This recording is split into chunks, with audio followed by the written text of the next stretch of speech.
Hi, welcome everyone to the Muslim Street. This is your host, Heena Lotus. Today we have Ihsan back. We are going to be discussing Iran. We will be focusing primarily on the axis of resistance. Please introduce yourself for anyone who wasn't able to watch the first episode, and then we'll definitely get into, any recent happenings in Iran since the last time we talked, as well as, our interview questions. Hi, thanks for inviting me to your show. I'm Ehsan Safarnejad, the host of Political Aficionado on YouTube, and uh, from time to time I provide commentary for different networks on geopolitics and the Iranian foreign relations with countries all over the world. So, that's what I do. Thank you. We really appreciate you coming on again, especially on such short notice. In our previous episode, we did discuss Iranian military. We went, deep into the tech industry. We also discussed the nuclear program. Since our last episode, have there been any recent developments, politically within Iran? Well, there have been quite a few things that have happened. The major one was, I think, the recent speech by the Iranian president, in which he says, uh, since United States, United States has put its hand around our throats, a metaphor for the maximum pressure executive order that Donald Trump signed. Uh, we are not able to negotiate with the United States in a way that would preserve our national interests. So it seems that for the time being, the Iranian president has ruled out the possibility of the negotiation due to extraneous demands of United States president. There has been a draft sent to Iran. uh, a draft is pretty much uh, it sort of mirrors what Donald Trump said in his executive order, with erroneous and extraneous demands like demanding Iran should dismiss and dismiss the possibility of uh, developing more missiles, disarmament of Iranian asymmetric weapons as well as conventional weapons, unrestricted access to nuclear sites and military bases, unrestricted access to the Iranian scientists, which is very problematic since the data that was leaked by IAEA, that's the United Nations nuclear watchdog, was unfortunately uh, the data that was used by Israel to assassinate the Iranian scientists. And that was confirmed by the Secretary General of IAEA, Mr. Rafael Grossi, the last time that he was inside Iran. So this is not a conspiracy or anything like that. And his response was unfortunately a thing. These type of things happen. So this is very problematic. We can't allow our adversaries who have a long history of assassinating our scientists to have access, uh, short notice access to all of our scientists, nuclear scientists. And there were a couple of different things as well, like restriction on, I shouldn't say restriction, an outright uh, end to the support of resistance groups by Iran throughout the region. So the combination of all of these demands has made the Iranian president, who belongs to the reformist camp, and they are very eager, to say the least, to negotiate things with the United States and the European countries. All of these things have brought him to adopt a new position with regards to negotiation with United States because this was one of his campaign promises that he's going to negotiate a deal with United States. But even so, uh, due to all of these nonsense that are coming out of United States, he has adopted a new policy. The Iranian leader prior to him talks about how history and experience have led us to this new decision that United States is not a trustworthy interlocutor for any negotiation. Yeah, no, that's definitely very unfortunate to hear. Definitely keep us updated on, as this entire thing develops. And, since you did bring up resistance groups, I did want to get into the main topic of this episode. Just for people who are tuning in who may not be aware of what that term means, can you explain to our audience what the axis of resistance is and what countries or factions it's comprised of? Well, the axis of resistance was a term that was uh, created in response to the time when George W. Bush, after the series of dialogues and negotiation between Iran and uh, United States and the Western countries uh, used for Iran. George W. Bush called Iran, I think North Korea, and if I remember correctly, it was Russia, the axis of evil. And someone, became sort of like innovative and started using the term the axis of resistance. But the axis of resistance actually is a sort of like a gentleman's agreement between countries of the region, spearheaded by Iran. This is again, an official collective that seeks to draw out or expel, in a way, hostile and adversarial powers from the Middle East, because unfortunately, as you know, this region has been meddled with by the powers of the world.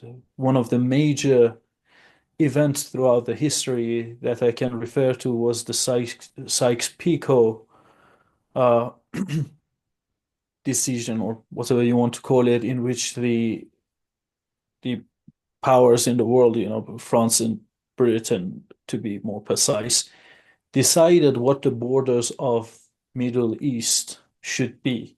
And so the sort of borders, geographical borders that you see today between the countries in the Middle East are artificial ones. They're not created because the people in the region have uh, reached some sort of conclusion or understanding that they should draw their borders like this. So the axis of resistance main principle and main objective, I should say, is to expel foreign powers from the region. And you know, I would say that its first objective is to the right of self-determination for the countries in the region.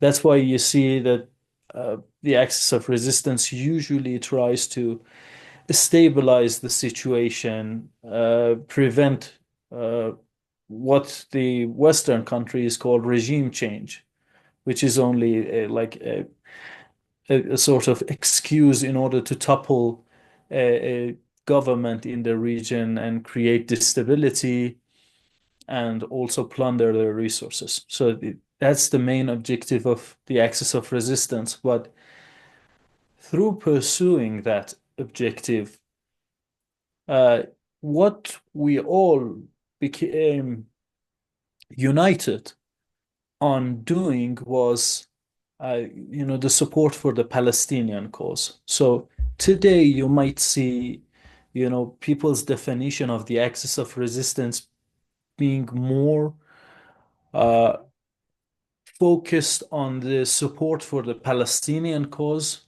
which is, I mean, it's a huge and major part of, defining what the axis of resistance does. But Palestine, I would say that Palestine is, the major example of the objective that the axis of resistance has. It's not the entirety of the axis of resistance.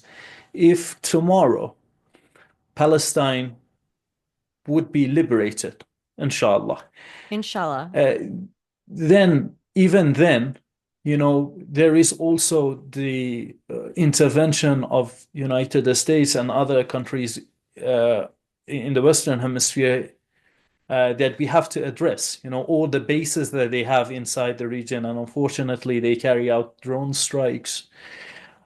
CIA does all kinds of shady things in these countries, so that still remains to be addressed, which is the objective of the axis of resistance. What countries and factions are comprised within the context of the axis of resistance? Just, so people understand the geography and the resistance powers at play. Well, the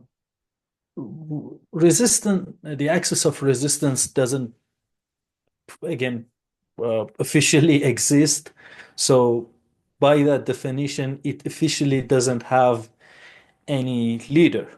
It's the countries usually adopt a new policy, uh, by the way of voting in a way, right? And in that sense, you can't really sort of try to depict or portray any country's role in this collective as a major kind of role. But I would say that Iran's role can be viewed as sort of like a big brother type of role that is played. Iran usually helps the other parties inside the axis of resistance with technological know-how on developing weapons, um, financial aid, and outright weaponry to have a fighting chance against Israel and other uh, foreign interventions that are being pursued by the West. So in that regard, first and foremost, you can mention Iran as a sort of like this big brother figure. Then previously we had Syria, because one thing that people have to understand is, unfortunately, uh, again, we keep coming back to this fact that it is not a formal alliance, right? So for me, it is very hard to say that like this country is a part of the axis of resistance, because uh, the the actors inside the axis of resistance are individuals within the countries, not the state actors, right? So, for example, inside Lebanon, you have Hezbollah, you have Amal, you have Christian patriotic movement, uh, that apologies, Free Patriotic Movement, that is a Christian party, that are aligned with the axis of resistance. These are the parties, political parties within the Lebanese government that are more aligned with the axis of resistance. At the same time, you have parties like Qadat al-Lebaniyya, translated to Lebanese forces, that are against the axis of resistance. So you can't say that Lebanon is a part of the axis of resistance.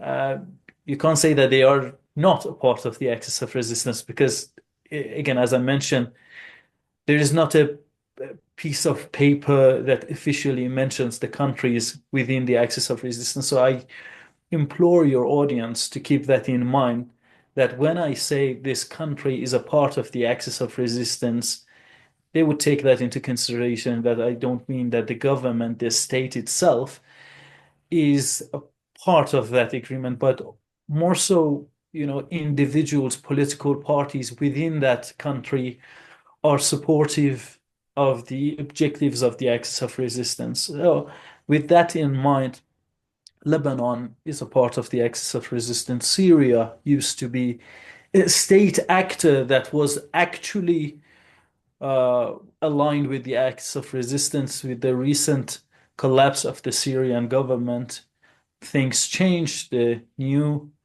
government, the new regime in Syria doesn't really like the axis of resistance.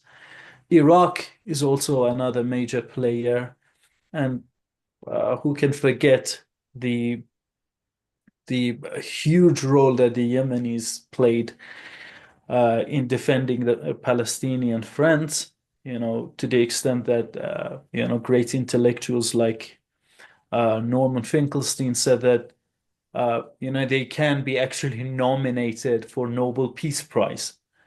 They referring to Ansar Allah, the movement inside Yemen that is mainly in control of power in that country. So these countries are major powers within the axis of resistance, but there is also there are also countries that have, uh, lesser sort Influence. of individuals, yes, lesser influence, and they have fewer individuals that are sympathetic to the axis of resistance, but they work with the axis of resistance from time to time. For example, Algeria. There are groups within Azerbaijan. Uh, I'm referring to Baku regime, uh, who is being ruled by Aliyev.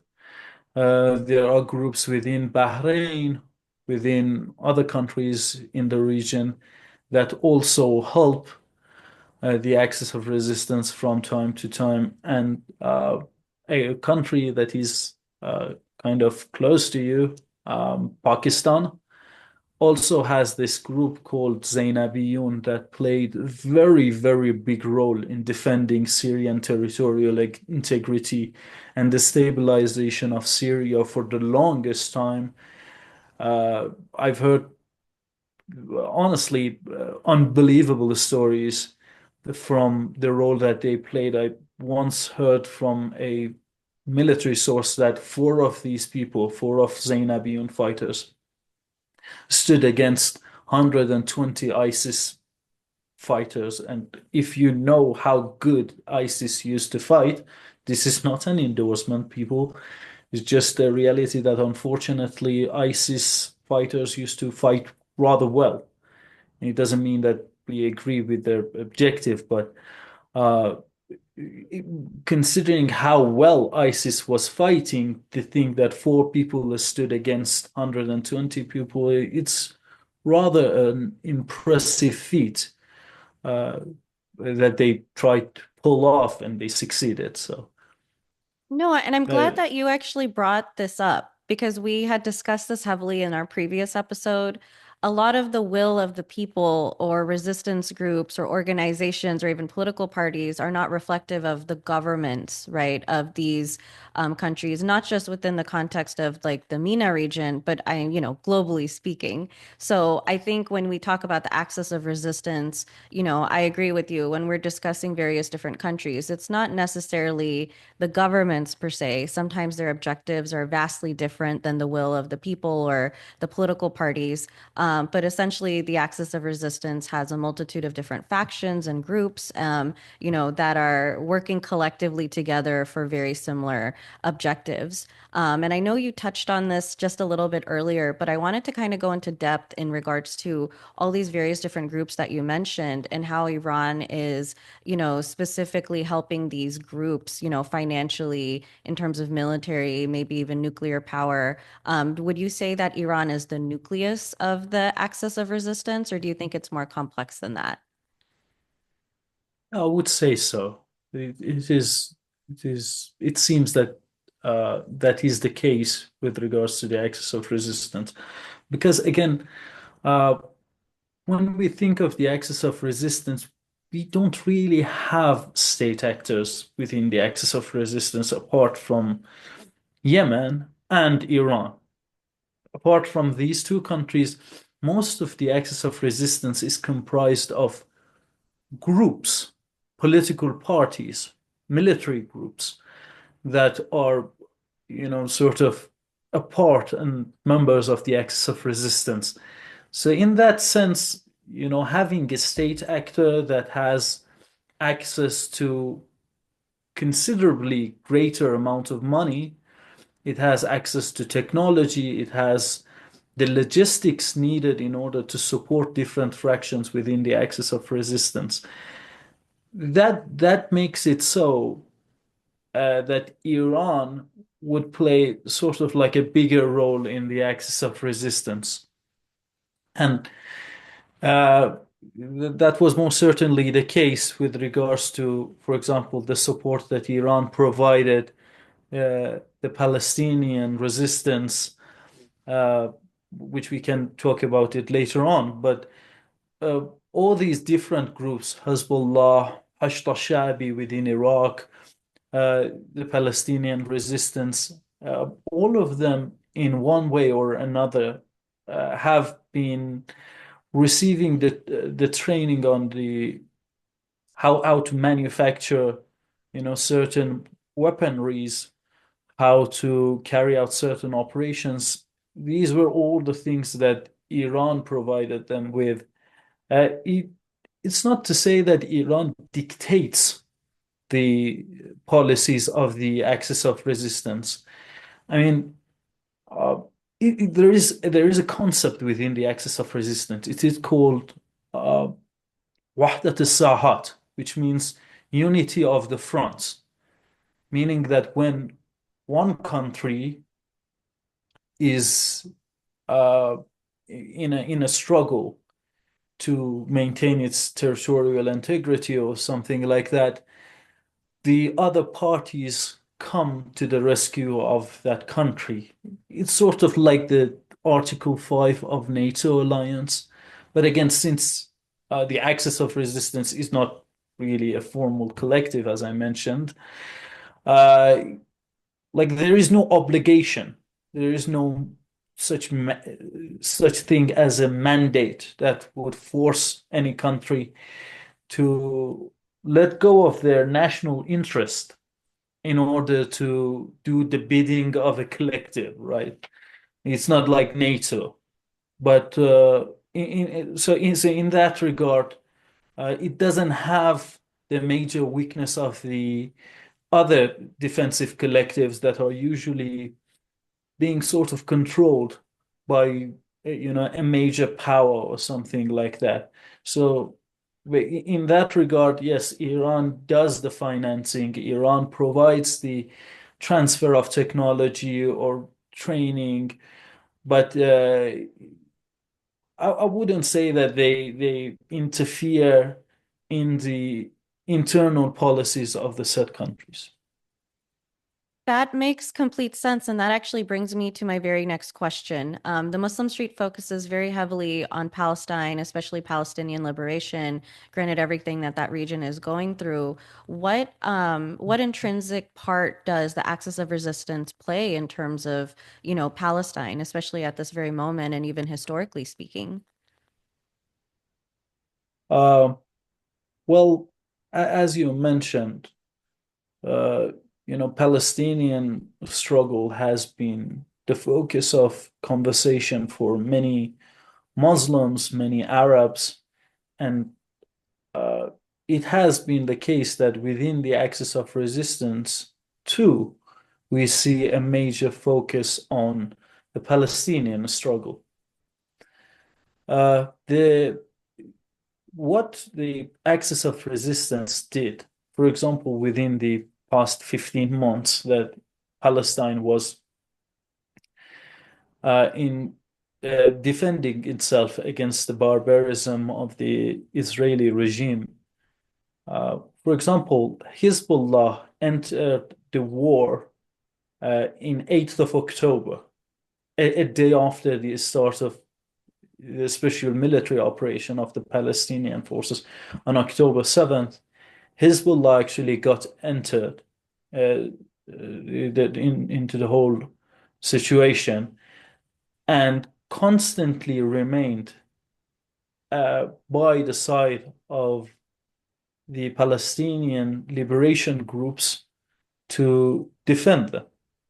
Yemen also did the same thing, launching uh, different attacks, imposing blockade on Israel. And the things that they did were really impressive because both Hezbollah and the Ansar Allah movement inside Yemen, they succeeded in, again, imposing a blockade on Israel. And that was very apparent by the fact that a substantial portion of the settlers inside the occupied Palestine had to leave. I think the the 30-kilometer range of the northern parts of the occupied Palestine, and with regards to Ansar Allah, they succeeded in destabilizing the Iliad port, which is very important. You need constant logistic in order to maintain a continuous war. And well, Ansar Allah succeeded in, basically preventing the Israeli regime to carry out these attacks with impunity. So that's what these two players did. You had Iraq that was launching, different drone attacks from time to time.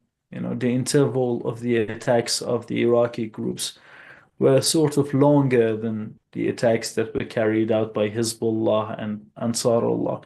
You know, Hezbollah was carrying out daily attacks. Yemen was defending Palestine, helping Palestine, I would say weekly. And then you had, Iraq that was carrying out operations, every month or so, right? And these are rough estimates. I know that, sometimes the density of the attacks that were carried out within a month would sort of oscillate. So sometimes they would go higher than one attack per month. Sometimes it would become less, but that's sort of like a rough estimation. And then you had Iran that carried out Operation True Promise 1 and True Promise 2. So in that regard, the axis of resistance was directly involved in the war. But apart from, direct involvement in supporting the Palestinian struggle, the logistics, the, again, technological know-how that was transferred to the Palestinian liberation groups.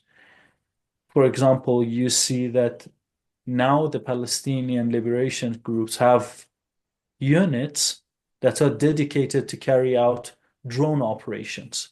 Where did this technology come from? Where did this know-how come from? Well, it came from Hezbollah or Iran or other countries within the axis of resistance.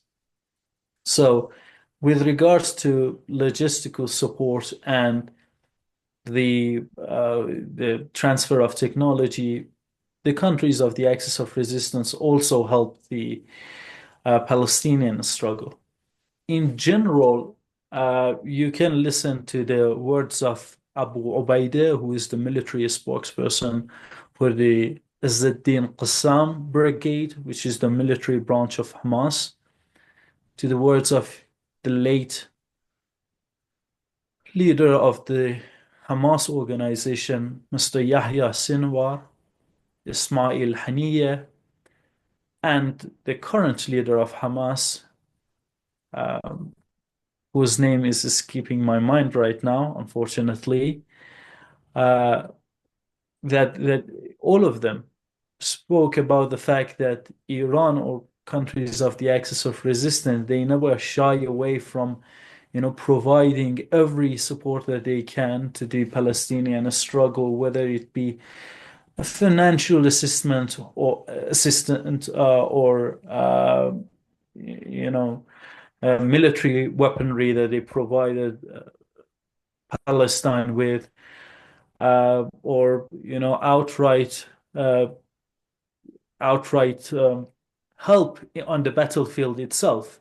So, for example, I mean, some of these things can't be mentioned outright, but I think that the documents will be classified, you know, a while into the future, like maybe 5 or 3 years later. But for example, when I say direct involvement, I can mention the name of General Abbas Neel-Furushan, who was the head of IRGC Quds Force operation inside Syria and Lebanon, and he was martyred alongside Sayyid Hassan Nasrallah.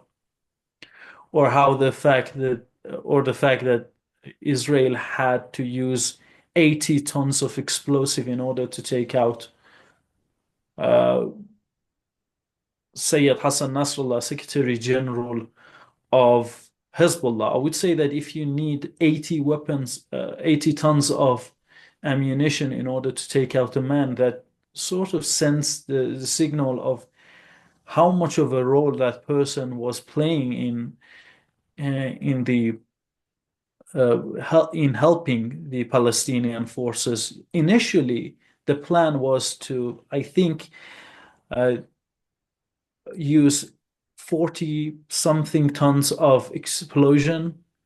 Uh, but later on, they decided in order to increase the probability of the attack and ensuring that Sayyid Hassan Nasrallah would be assassinated, they decided to double the amount of explosive. We know that from the recent interview of Yoav Gallant, the former war minister of the Israeli regime. So that's how different countries, play a part in assisting the Palestinian cause with, again, in every way that they can. Thank you so much for providing that answer. And, I actually wanted to go into detail into something that you had mentioned earlier. We were discussing Syria with the current circumstances that Syria just went through in the fall of Damascus. I think there's obviously been a very big shift within the, context of the axis of resistance. How is the current political climate in Syria affecting the axis of resistance? And would you consider this something that would be now a shortcoming of the axis of resistance since Syria was such a key player? Well, I think one of the main things that people don't understand is how the axis of resistance fighting against Israel and United States, because let's be honest, Israel is a vassal state, is a satellite state of United States. It's a military base for United States in order to pursue its own imperialistic objectives. It's really the story of David and Goliath. So the countries of the axis of resistance are fighting this Goliath, and they are sort of like a featherweight fighter that is fighting in heavyweight division, you know. So of course there will be shortcomings, or people would not be impressed with the role that Iran or any other countries played within the past 15 months when they saw the barbarism of Israeli occupation being unleashed on helpless Palestinian civilians. You know, a major portion of the people who were killed during the Israeli bombardment were women and children. Unfortunately, they were the main victims of the Israeli atrocities. So people might think that, okay, we have these countries, they call themselves the axis of resistance, but they have shortcomings. They they fail in protecting Syria. They do not rise to our expectation with regards to helping the Palestinian struggle. And that's honestly something that is quite expected.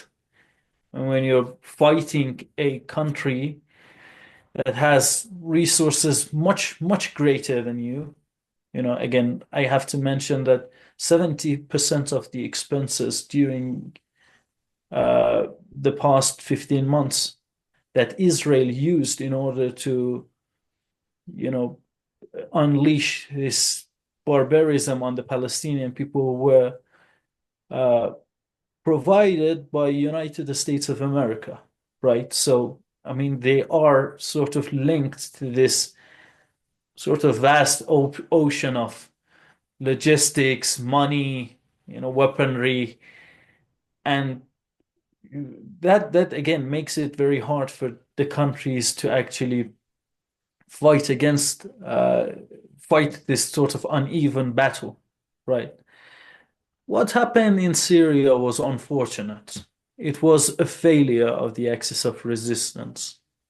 But we also have to understand that it is not the end of everything, right? Some people want to make it seem like this is going to destroy the resistance in Palestine in different countries.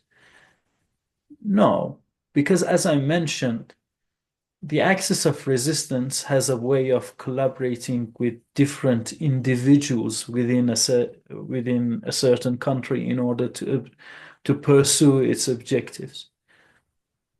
If you look at the situation through that goggle, you will come to a realization that despite the fact that Jolani regime is very opposed to the axis of resistance, we will always see individuals that are ready in order to cooperate with the axis of resistance. But again, it can't be denied that, logistic of weaponry, different equipments into Palestine has become rather harder for Iran mainly, because this was sort of like the corridor that was used in order to send the weapons to the countries of the region. One of the strategies which Iran has adopted, and it was used even before this, but it is now pursued at an accelerating rate and at a much higher speed, is the strategy of transferring the technology to these groups so that they would be self-sufficient, completely self-sufficient, and not really be dependent on, as the supplement of weaponry by Iran or any other country.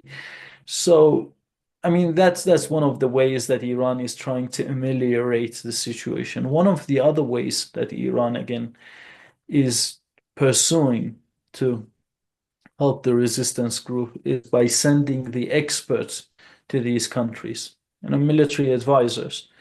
Again, this was something that was being done all throughout this time, but again, it has become more aggressive since we don't have the sort of sweet corridor that would enable us to send weapons to Syria. And then from Syria to either Lebanon and Palestine. So these are two ways that the countries of the axis of resistance try to ameliorate this whole thing. But apart from that, we have to understand that the fall of the Syrian government was something that was bound to happen at a certain point. To think that, this dirty war against Syria was being carried out during the past 14 or 15 years, depending on what conjunction in time you consider this whole thing begun, during this past 15 years, the people of Syria went through a lot. And so in their depression, in their sorrow and grief about the situation that they were living under, some of them became inactive in, standing against these terrorist groups, these extremist forces. And this actually is a sign of how the countries within the axis of resistance follow their own national interest. We simply saw that the people in Syria, in a way, stopped resisting against these groups. And the axis of resistance, again, one of its key differences with, collective sort of defense organizations like NATO, if you even can call NATO a defensive alliance, is that they do not send, you know, I don't know, two brigades of soldiers into another country in order to fight on behalf of the people of the said countries. That's not the way that the axis of resistance works. The axis of resistance rarely have direct boots on the ground in vast numbers. It uses that model, right? But in the form of military advisors rather than, you see armed soldiers, in hundreds of thousands going into a country with tanks, with, propellants, not propellants, apologies, with artilleries and other types of munition in order to impose a sort of what I can call a military dictatorship. At that point, it is very questionable whether you are trying to help that country or sort of imposing a military dictatorship on its people. So when the situation became like this, again, we have to mention that 1/3 of the Syria is being occupied by United States. Coincidentally, the 1/3 that has rich soil, the part that has very, very substantial amount of oil and natural resources in it. So, constantly living inside a country that doesn't have access to its resources makes that country very poor. And the Caesar Protection Act, the Westerners have a very funny way of naming things, the Caesar Protection Act, that was designed to make the life of average Syrian a living hell.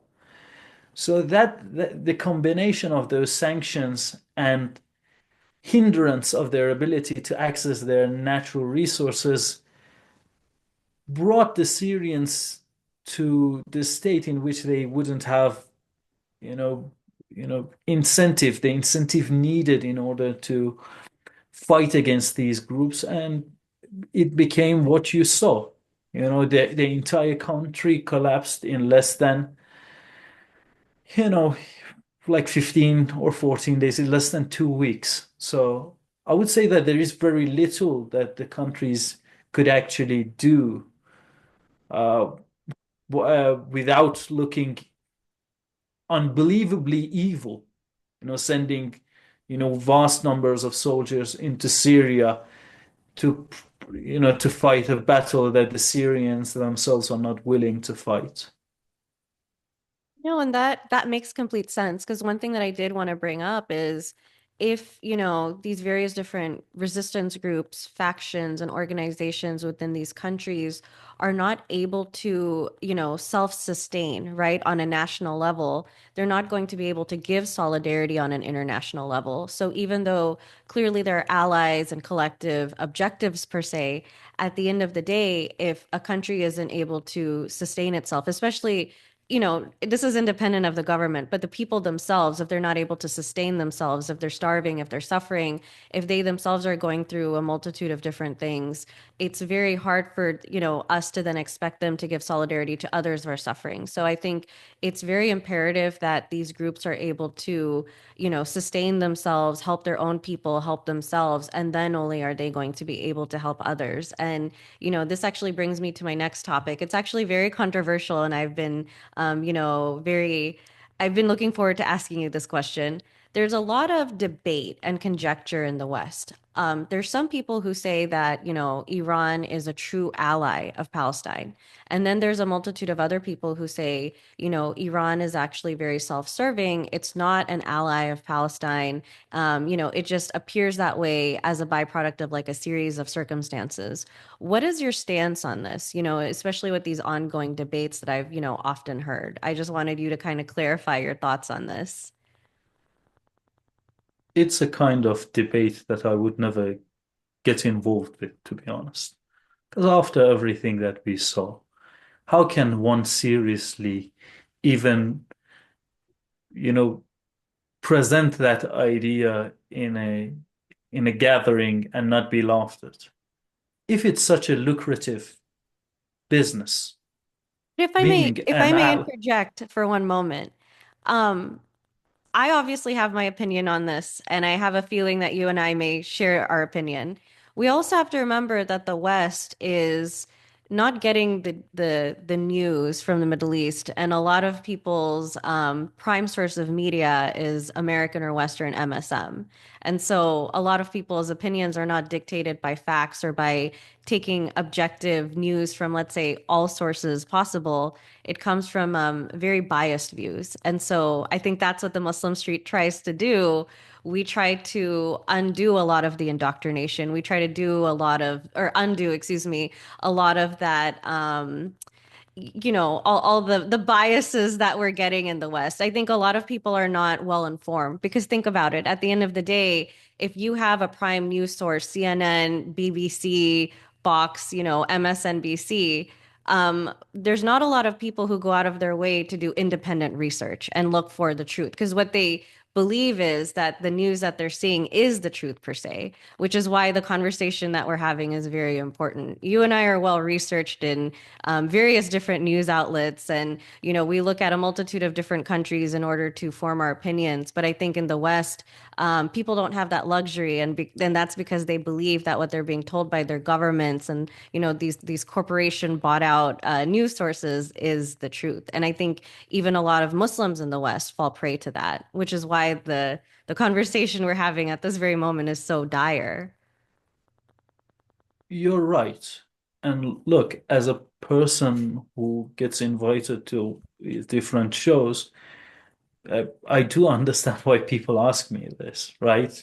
I also am willing to say that I do not shy away from ridiculing those ideas. Look, being uninformed, being surrounded in the ocean of misinformation is no excuse for not having basic critical thinking experiences and the capability of doing this. Again, all you have to do is to ask you this very basic question. If it's such a lucrative business, why don't the other countries of the region, Saudi Arabia, Kuwait, Bahrain, other regimes of the Persian Gulf, why don't they do the same thing that Iran does? By all means, please get involved. Please get involved in helping the Palestinian people. And maybe then we can share the spoils of war together because it's such a lucrative business. It's laughable theory, and the fact that something is being constantly repeated is no excuse for you to believe it. Somebody might tell you that the earth is flat. No matter how many times they tell you this, it's no excuse for you believing that. It's very, very hard for me to swallow and understand, right? Kuwait has, like, I think a population of 1 million, and it sells 3 million barrels of oil every single day. Iran has a population of 100 million people. It sells 1 million barrel a day. Why? Because the sanctions that were imposed on Iran, I mean, there are multiple reasons as to why these sanctions have been imposed on Iran. One of the main reasons is the support that Iran provides the axis of resistance, and more specifically, the Palestinians struggle with. If other countries think that it is such a lucrative business, please, again, by all means, get involved. Do not selflessly try to normalize ties with Israel, as Saudi Arabia is trying to do. Saudi Arabia, even during this barbarism, during this atrocity, was negotiating with Israel in order to normalize ties with that country. Please do not selflessly try to normalize ties with Israel against your own interest. We are facing these propaganda, these narratives that are manufactured by very specific organizations like المركز العالمي المركز العالمي للمكافحة للفكر المتطرف. The sort of global, it's a troll farm. It's a Saudi troll farm that was unveiled during the travel of Trump during his previous term in the office to Saudi Arabia. When he went to Saudi Arabia, you might remember that it was him and the king of Saudi Arabia. They put their hand on a sort of globe or something. That was when they launched this troll farm. And the Was this name around is the time that they were discussing the Abrahamic Accords, or was this at a different time? the Abrahamic Accord is like going way back, so they were constantly talking about that. So yeah, yes and no. But yeah, they launched this troll farm, right? And it is ironically called the global center for fighting against extreme thoughts, Saudi Arabia, the birthplace of Wahhabism and extremism, is trying to fight extremism. You can't Which make is, a but joke which like is that. so ironic, and I don't mean to interrupt you, but I wanted to bring this point up to the audience. We often hear that the reason that there's so many military interventions, sanctions, wars that are ongoing is because the West, predominantly the United States, is fighting Islamic extremism, right? We hear that quite often. But if you want to sit down and logically think about it, if we're fighting Islamic extremism, some of the most extremist views in the entire Middle East come from Saudi Arabia, which we are very, very strong economic allies with, as well as political allies with.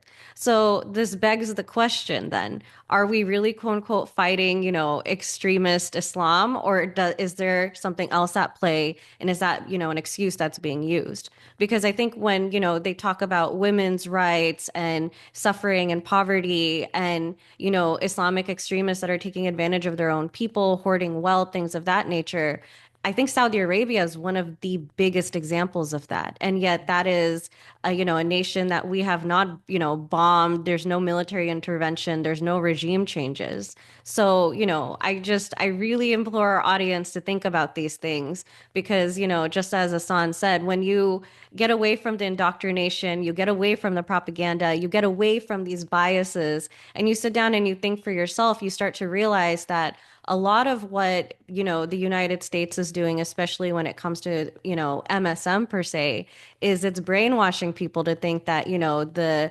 initiatives that are being taken, politically speaking, are for one reason. But if they do not align, right, if they are not aligning across the board, then what is the true motivation? And it's very self-serving in nature. Bombing Saudi Arabia is not going to serve U.S., political interests, but bombing a multitude of other countries, independent of whether they have Islamic extremism or not, is benefiting the U.S. So these are not humanitarian actions. The foreign policy is heavily built on self-serving interests, but you can't tell people that. So you have to mask it as, this humanitarian efforts to quote unquote save people. So I did actually want to bring that up. I apologize for interrupting you. Yeah, so I mean, continuing with that topic, there is this pipeline inside the occupied Palestine. The Israelis call it Trans-Israel Pipeline, and 50% of that pipeline belongs to Iran. Prior to the revolution, the Islamic Revolution in 1979, inside Iran, Shah's regime, Pahlavi regime, was a close ally of both the United States and Israel. As a result of that, they had these kind of joint ventures with one another. 50% of the ownership of that pipeline belongs to Iran.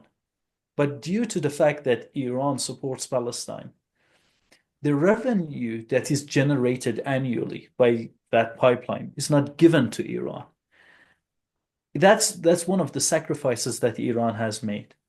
Again, the sanctions that the Iranian people are living under can be substantially lifted if tomorrow they say that they are no longer supporting the Palestinian cause and they're trying to normalize ties with Israel. The same thing that Saudi Arabia and other countries in the region are trying to do. If Iran does the same thing, they will be able to gain an access to the international financial monetary system and a whole other range of beneficial things that they can acquire in such deal. But they are refraining from doing so. No matter how lucrative, a normalization of ties with Israel might seem, the Iranians will not do that, and it is a part of the Iranian constitution that Iran will assist and help any group of oppressed people all over the world. It doesn't seek, it would not discriminate. Whenever it sees oppressed people, it will try to help them, right? So that's the case, but sort of piggyback on what you were trying to say with regards to double standards and the narrative. Look, I think that we all saw that picture of Osama bin Laden in New York Times, I think. It was in New York Times, if I remember correctly. And it was saying something along the lines of uh, anti Islamic leader is the new hero in the fight against the Soviets or something. So the person that carried out 9/11, was being applauded as this great hero of fight against, Soviet Union. And since that, things haven't really changed. People might argue that, well, back then we didn't really know who Osama bin Laden was. And you might say, okay, you're right. You didn't know who he was. Okay, what about Giuliani?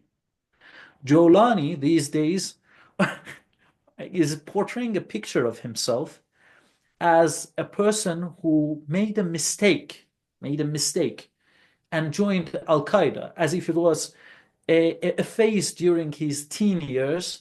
That some people go through the goth Well, phase or something. They dye their hair. Yeah, I was going through no, but you something, know and what I he joined Al Qaeda.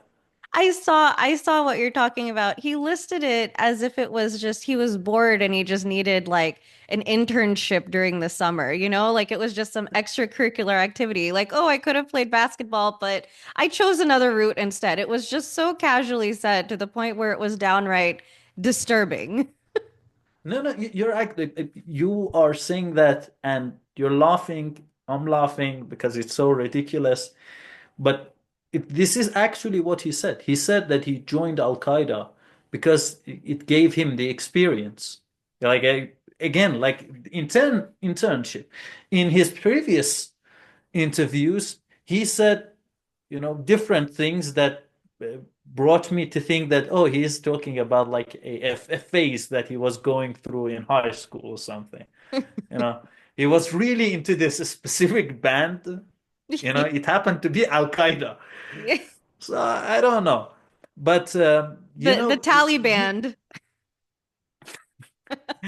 but again, no matter how you look at it, you can't erase the fact that there is an email of former National Security Advisor of United States, Mr. Jake Sullivan, that says to Hillary Clinton that Al Qaeda is on their side in Syria, right? And to this day, they are trying to rebrand Jolani as like this democratic leader. So there is absolutely nothing that would hinder the ability of United States propaganda machine to change the narrative. Today, if people go to my Twitter page, they see different pictures of General Qasem Soleimani, the Iranian leader, and other figures within the axis of resistance. I think one of the most liked videos in my Twitter belongs to Mr. Yahya Sinwar. If tomorrow I decide to pursue, to find some sort of way in order to join CIA, that would not really make any difference whatsoever. I was in their assessment of my behavior. You know, they can look at you as their enemy one day and the next day work with you. They have no moral compass. They have no principle, no nothing. You know, I heard from this, there was this interview of this Iranian spy. You know, he was a spy working for British intelligence, and he had a he was holding some office inside Iran in the Ministry of Defense. He said that the Brits provided him with a residency, and this is in Islamic belief that you shouldn't, apologies for this being a little bit crude, but you shouldn't go to the toilet, and facing the Kaaba, right, the direction of Kaaba, Qibla. And they even asked him, okay, you want a room that doesn't have the toilet that is facing that direction. So they have no problem with you praying. They have no problem with you doing your individual religious duties. But once you say, okay, we have a collective responsibility to help the oppressed, that's where the main problem starts showing itself. They do not tolerate you whatsoever when you go against their interest. And that's why when you look at Saudi Arabia, uh, they pray a lot, especially during the Hajj. They pray a lot during the pilgrimage. Sometimes they like recite multiple surahs from Quran, the Islamic holy book. But United States has no problem with that, but it has problem with you feeling the responsibility of helping the oppressed and developing this sort of class conscious that you need to empathize with the people that are being oppressed. They are dealing with a rough situation. That is when the problem starts again showing itself. Yeah, no, you've made incredible points. And one thing that I also wanted to bring up to my audience, especially with, Ramadan right around the corner, they say that Islam, right, means peace and it stands for brotherhood and unity.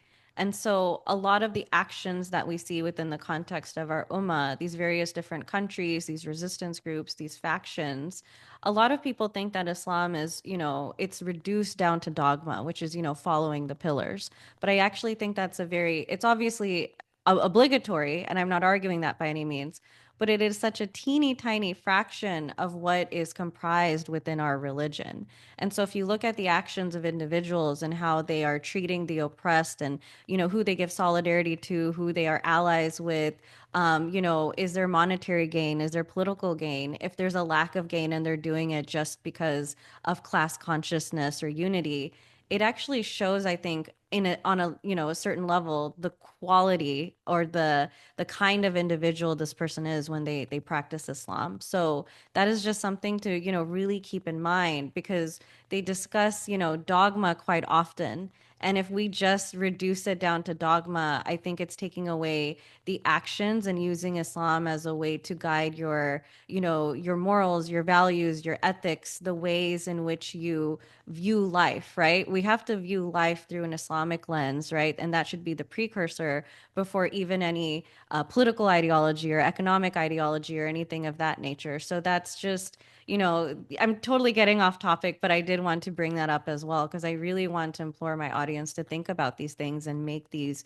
various different connections. But I did want to segue into another topic that we did kind of brush upon very temporarily. When it comes to three, specific factions, Hamas, the Houthis, as well as Hezbollah, how has Iran, what is Iran's relations with these groups, and how has Iran helped them intrinsically? Well, um, Iran has again, we mentioned this. Iran has helped these groups through multiple ways. Again, transfer of technology. When you see the Ansarullah movement in Yemen, their uh, their advancement in the field of rocket science and missile technology is ridiculously high. It is virtually impossible. You do not develop prototype after prototype after prototype and constantly succeed in developing that technology. It's simply not how the field of science works, and most certainly not how engineering works.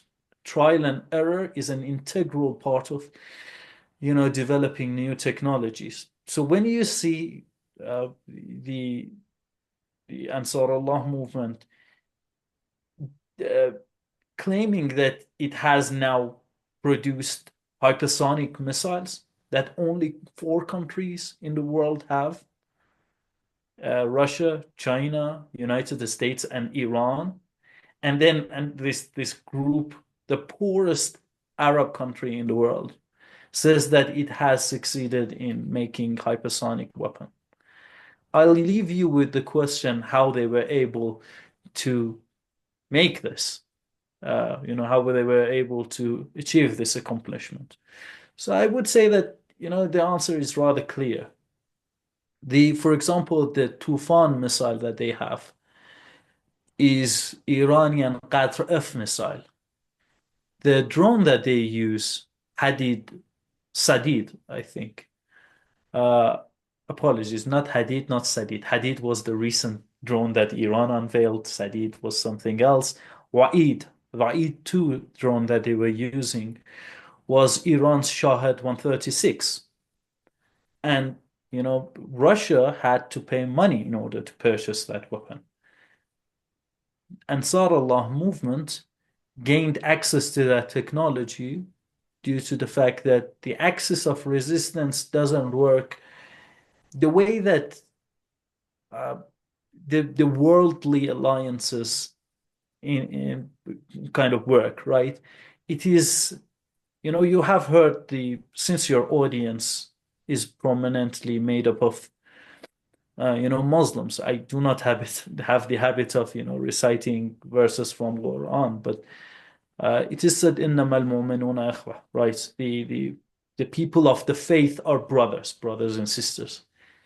So in that sense, you would see that Iran would, is willing to transfer this technology to this country, and which it doesn't really gain any worldly benefit from, free of any charge, but then sends weapons to Russia in exchange for, technology transfer or either money, right? Because the kind of relationship that, we have within the axis of resistance is different to that of the relationship which we have with, countries like Russia and, uh, China. Although those aforementioned countries are very good allies of Iran, again, they're not a part of the axis of resistance.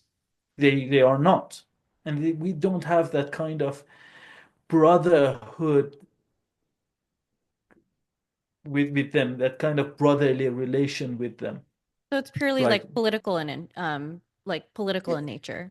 Yes, we have certain uh, objectives, and we share certain of those certain objectives with one another, right? And that's why we work together, right? And we disagree on a lot of things in other fields, right? In one place we can be friends, in other place we can be competitors even, right? So, I mean, the relationship between the countries of the axis of resistance is completely different from, anything that I can make an analogy to.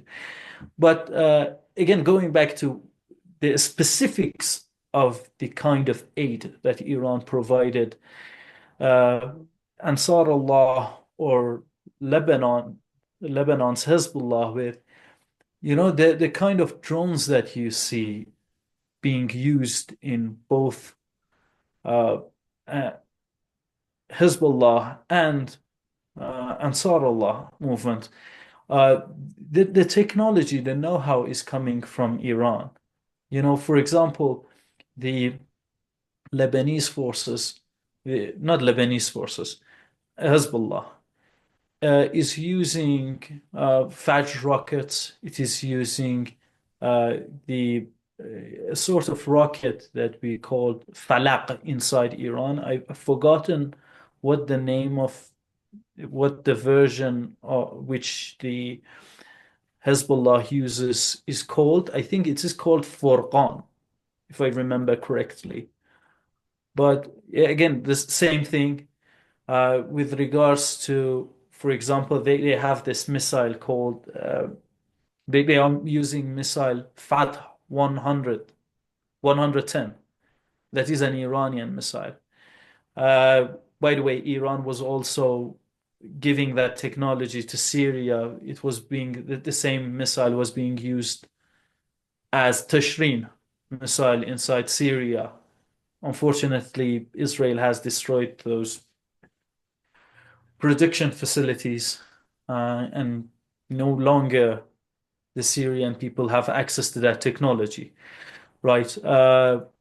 Again, the missile 358, which ironically is not a missile, is actually a drone. It's an interceptor drone, unmanned interceptor vehicle, UIV, which is one of a kind technology. No country other than Iran has access to this technology. It is something that the Iranian ingenuity came up with, right? It's a drone that loiters in the sky, and whenever it sees a a threat, it will try to neutralize it, and it actually has a funny story. So during the mid 2010s, we were facing a problem in Yemen. The axis of resistance was facing a problem in Yemen. The drones that Saudi Arabia was purchasing from United States, and even to many people's shock, China. Saudi Arabia was purchasing Winlong 2 drones from China. And they were using these drones in order to bomb Yemenis territory. What happened was, uh, the, we needed to bolster the air defense system of Yemen. In dealing with the threat of mail drones, these are the drones that sort of operate from, I think, if I remember correctly, in 33, not 33, 30,000 feet altitude from the Earth. In dealing with these drones, manpads are useless. An example of a manpad can be the Stinger missiles, right? No, the manpads are useful in dealing with helicopters. And you couldn't also send big air defense systems that Iran has. Again, like by these big air defense systems, I mean batteries like S-300 or similar models. You couldn't send them to Yemen either because there was a naval blockade on Yemen. So the Iranian scientists, they went to the sort of whiteboard and they designed this system, unmanned interceptor vehicle, missile 358. It has the advantage of being very mobile and tactical. It can be operated by a group of three people. A manpad is operated by one or two people. This UIV is operated by a group of 3 to 4 people, right? So it's very mobile, but while the manpad is used to intercept targets at most at like 10,000, like 13,000 feet above the uh, the surface, this technology, this UIV, Missile 358, provides you with the ability to intercept mail drones that operate at a higher altitude, right? And it's very mobile. So it's a one of a kind, first of its kind technology that the Iranians made. Why did they made it? They made it for their Yemenis brothers, right? We did that for them, right? And again, like there are many examples like this that I can provide your audience with, but it's again, we keep returning to this principle of wahdat al-sahat.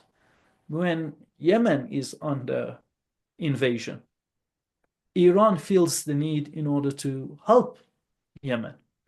When Palestine is being invaded and it is going through one of the most tragic things in the world, dare I say, a Holocaust, uh, then the Yemenis use the same technologies that the Iranians gave them in order to defend Palestinians. So it's a very interesting uh, idea because, like, I think that it can still go to other levels. But this idea of the axis of resistance, because of uh, that notion of uh, sort of brotherhood in amongst the Muslims, amongst the believers, that is something that has completely changed the game in the MENA region, as you say, or WANA, depending on how you want to say it. But yeah, this is the different ways which Iran or other countries have helped one another. No, and thank you so much for sharing that because something that, I bring up repeatedly, repeatedly. I think my audience is sick of it, but almost every episode I have, especially the ones that I've, done with you and inshallah we can do many more in the future. I talk, heavily about Western imperialism and how it's collectively hurt Muslims, not just in the MENA or SWANA region, but globally speaking. And the only way that this marginalization or oppression can be fought against and overcome is, with unification of the Ummah. We've obviously talked about various different players that are not going to oblige, right? At least for the time being within that ideology. And, one thing that I am very humbled to discuss with you is the players that are obliging within the unification of the Ummah, or at least trying to. So, thank you for always sharing that. And this actually brings me to, or segues into my next question. We've discussed Iran's relations with the West. We've discussed Iran's relations, with Palestine. We've discussed relations with Israel, which, of course, you stated in our previous episode, it's not really a country. But I wanted to actually get into specifics between Iran's relations with Saudi Arabia. Is that something that you can kind of go over for our audience? Well, the the relationship with Iran and the Arab countries are always complicated. With Saudi Arabia more so than the rest of the Arab countries. There is this talking point that Iran has occupied four Arab capitals. I mean, technically, it's now three capitals, I think, since the Syrian government has collapsed. But we talked about the nature of the Iranian relations with different countries in the region and how it's not a uh, one of a satellite and a sort of controlling state. It's not that kind of relationship, but when you think about it, now Turkey is controlling Syria. Many of the ministers of the new regime under Jolani, and I refuse to call him Ahmed al-Shara. If any of your audience is wondering why I keep referring to him Jolani, I know the supposed name. I I still to this day doubt that it would be his real name. But apart from that, uh, he's still Jolani. I refuse to call him any different name than the name under which he decapitated people and killed many people. You know, so now in the new government, on the new regime under Jolani, many ministers either have direct ties to Turkey or they are very much affiliated with Turkish intelligence, Milli İstihbarat Teşkilat, and there is not a single utterance of disapproval by any people within this region who can't shut up about how Iran has occupied Arab countries, right? Every two sentences they need to say احتلال الإيراني احتلال الإيراني. احتلال الإيراني means the Iranian occupation, right? None of those people talk about how Turkey is controlling the new regime in Syria. Where is your Arab nationalism?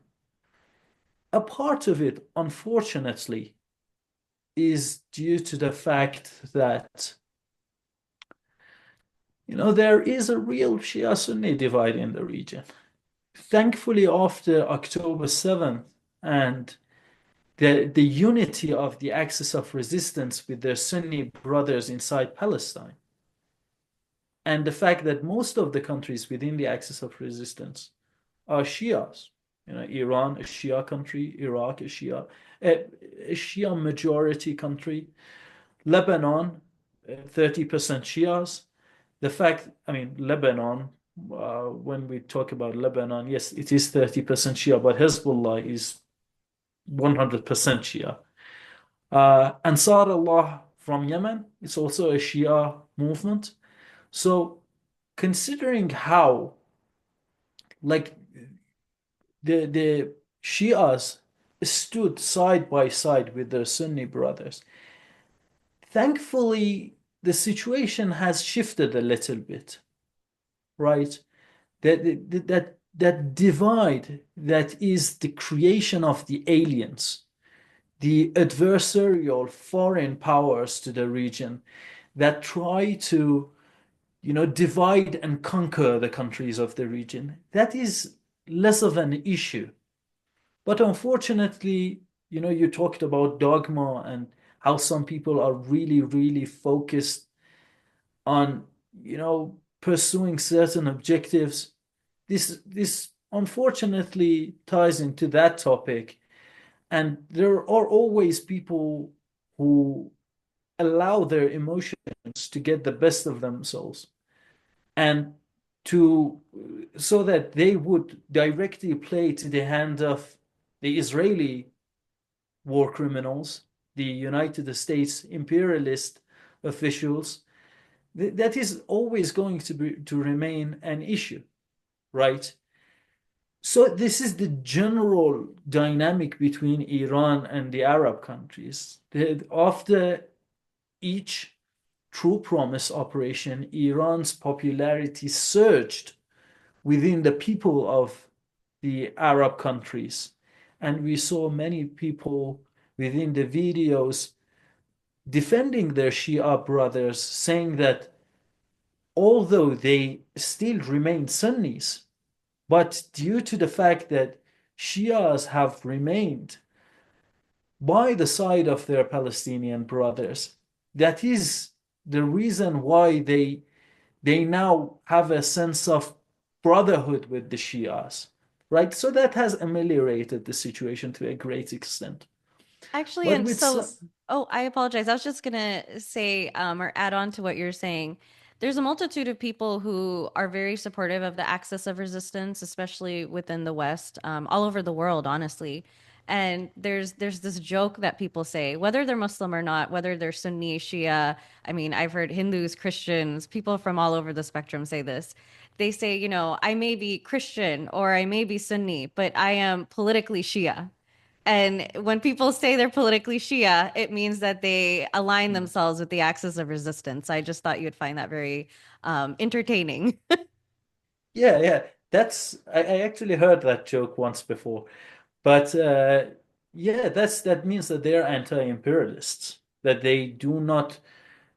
uh, they're not willing to live with the notion of a colonial state on their land, that seeks to this basically displace the people of a region from their own home, right? So that's what you said. Uh, that is the case. That is most certainly the case. The situation has uh, been ameliorated a little bit. It has improved. But the relation between Iran and Saudi Arabia is still a tricky one. Although we're not enemies per se, but Saudi Arabia has this fixation with Iran because of the fact that Iran, within its constitution, has this clause that it will support the oppressed people. They see it as a threat to themselves due to the fact that they don't have a democratic system. You told a joke, let me tell one, too. So I was talking to this person from, I don't remember whether it was a Saudi person or a Marathi or like one person who is living under these kingdoms It was within in from this the Gulf. kingdoms. The person was from the Gulf region. Yeah, probably. Yeah, but like all I could remember that they don't have elections, and he was making fun of the elections inside Iran, and I said I was constantly trying to prove to him that no, we have this. There have been people who have scrutinized the Iranian election, and while I was trying my best in order to remain to logic, at the end of the day, seeing how he constantly repeats the propaganda, I posted a picture of my ballot, and on top of it, I wrote, "This is a ballot. Have you ever seen any one of this?" Continued by saying that the only box that you have seen in your country is not a ballot box; it's a fruit box. Which is a kind of jokes amongst the Iranian. Oh, no, you only have seen a box that contains fruits, not ballots. So this kind of insecurity within the leaders of these countries has made them very worried of what they're going to do. So they have to create this enemy of Iran, right? Which then will allow them to justify the fact that they rule with an iron fist within their own borders. With Saudi Arabia, again, there is no official hostility or anything like that. In fact, the recent, not the recent, the latest development between these two countries was the sort of rapprochement that was mediated by China between Iran and Saudi Arabia, right? So that's not really the countries are not enemies of one another. But during the previous episodes of sort of conflict or adversary between the the the two countries, there was a statement by bin Salman, the crown prince of Saudi Arabia, that he's going to bring the war to Iran. And what the Saudis did was rather brilliant. A country like Iran, it is very hard for you to fight militarily speaking, right? You can't really fight Iran with an army. But one thing that you do is that you can destabilize the country due to the fact that Iran has a very diverse uh, population, right? You have different ethnicities, different uh, religions, and these people are mainly living in harmony. But it doesn't mean that there aren't things that other other adversaries or other actors can use to their advantage in order to sow the seed of distrust amongst those people, right? They uh, they created this network called Iran International, which is funnily enough was funded by Saudi Arabia. So from now on, I'm going to refer to it as Saudi International. And Saudi International comes up with the unbelievable lies and propagandas about Iran, but unfortunately, its radical audience keep believing it, right? No matter how many times you see that their propaganda turn out to be a lie, right? For example, they said that the Iranian officials are fleeing to Venezuela. Once they said that they are fleeing to Russia. Obviously, none of those things happened, but they keep repeating the same thing whenever there is unrest in Iran. But the thing is that during the latest episode of interaction between two countries, mediated by China, I think one of the things that they did was to dismantle this network. Not dismantle it, but they sort of gave away the ownership of Iran International, Saudi International to the Israelis. So now you see that, I mean, at least the money that is coming to Iran International is given to the stenographers of that network by the Israelis, not a money that is paid by the taxpayers of Saudi Arabia, right? At least that's not the money that comes from an Islamic country. But interestingly enough, that was the main origin of foundation of this network channel, Iran International. They still try uh, to utilize underhanded tactics in order to sort of undermine Iran or hurt Iran in some ways. But there was a lecture or a speech given by the head of the IRGC Quds Force General Ghani. And he said, we know that behind all these things that are happening inside Iran, this was during the riots of 2 years ago inside Iran. In Saudi Arabia, with its network, was trying to throw gasoline on fire, spreading many disinformation about what is taking place inside Iran. General Ghani said, we know who is behind this. We know that Saudi Arabia is doing this, but we're not going to fight Saudi Arabia. Saudi, we consider it, I'm paraphrasing what he said. He was more diplomatic in what he said, but due to the fact that I'm way too lazy and I do not remember people's code correctly, I'm going to just paraphrase what the essence of his speech. He said, it is beneath us to fight Saudi Arabia. So we are going to respond to Israel and United States. And that is exactly what Iran did. Uh, so I'm here to say that many of our Saudi friends, and I'm sorry if you are one of those people, although you are very fixated on Iran, don't think about you that often inside Iran, and neither the Iranian politicians do. Iran has many, many big problems to deal with, and on the list of top 10 problems that Iran has to deal with, Saudi Arabia is not there, right?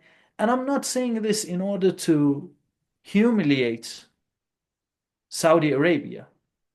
I'm saying this in order to sort of behave in such a way that my speech, my response to this question maybe sort of act as a wake-up call for anyone who is listening to this and spend vast amounts of their energy that can be better spent, especially due to the fact that they are a Muslim country. They can become an ally.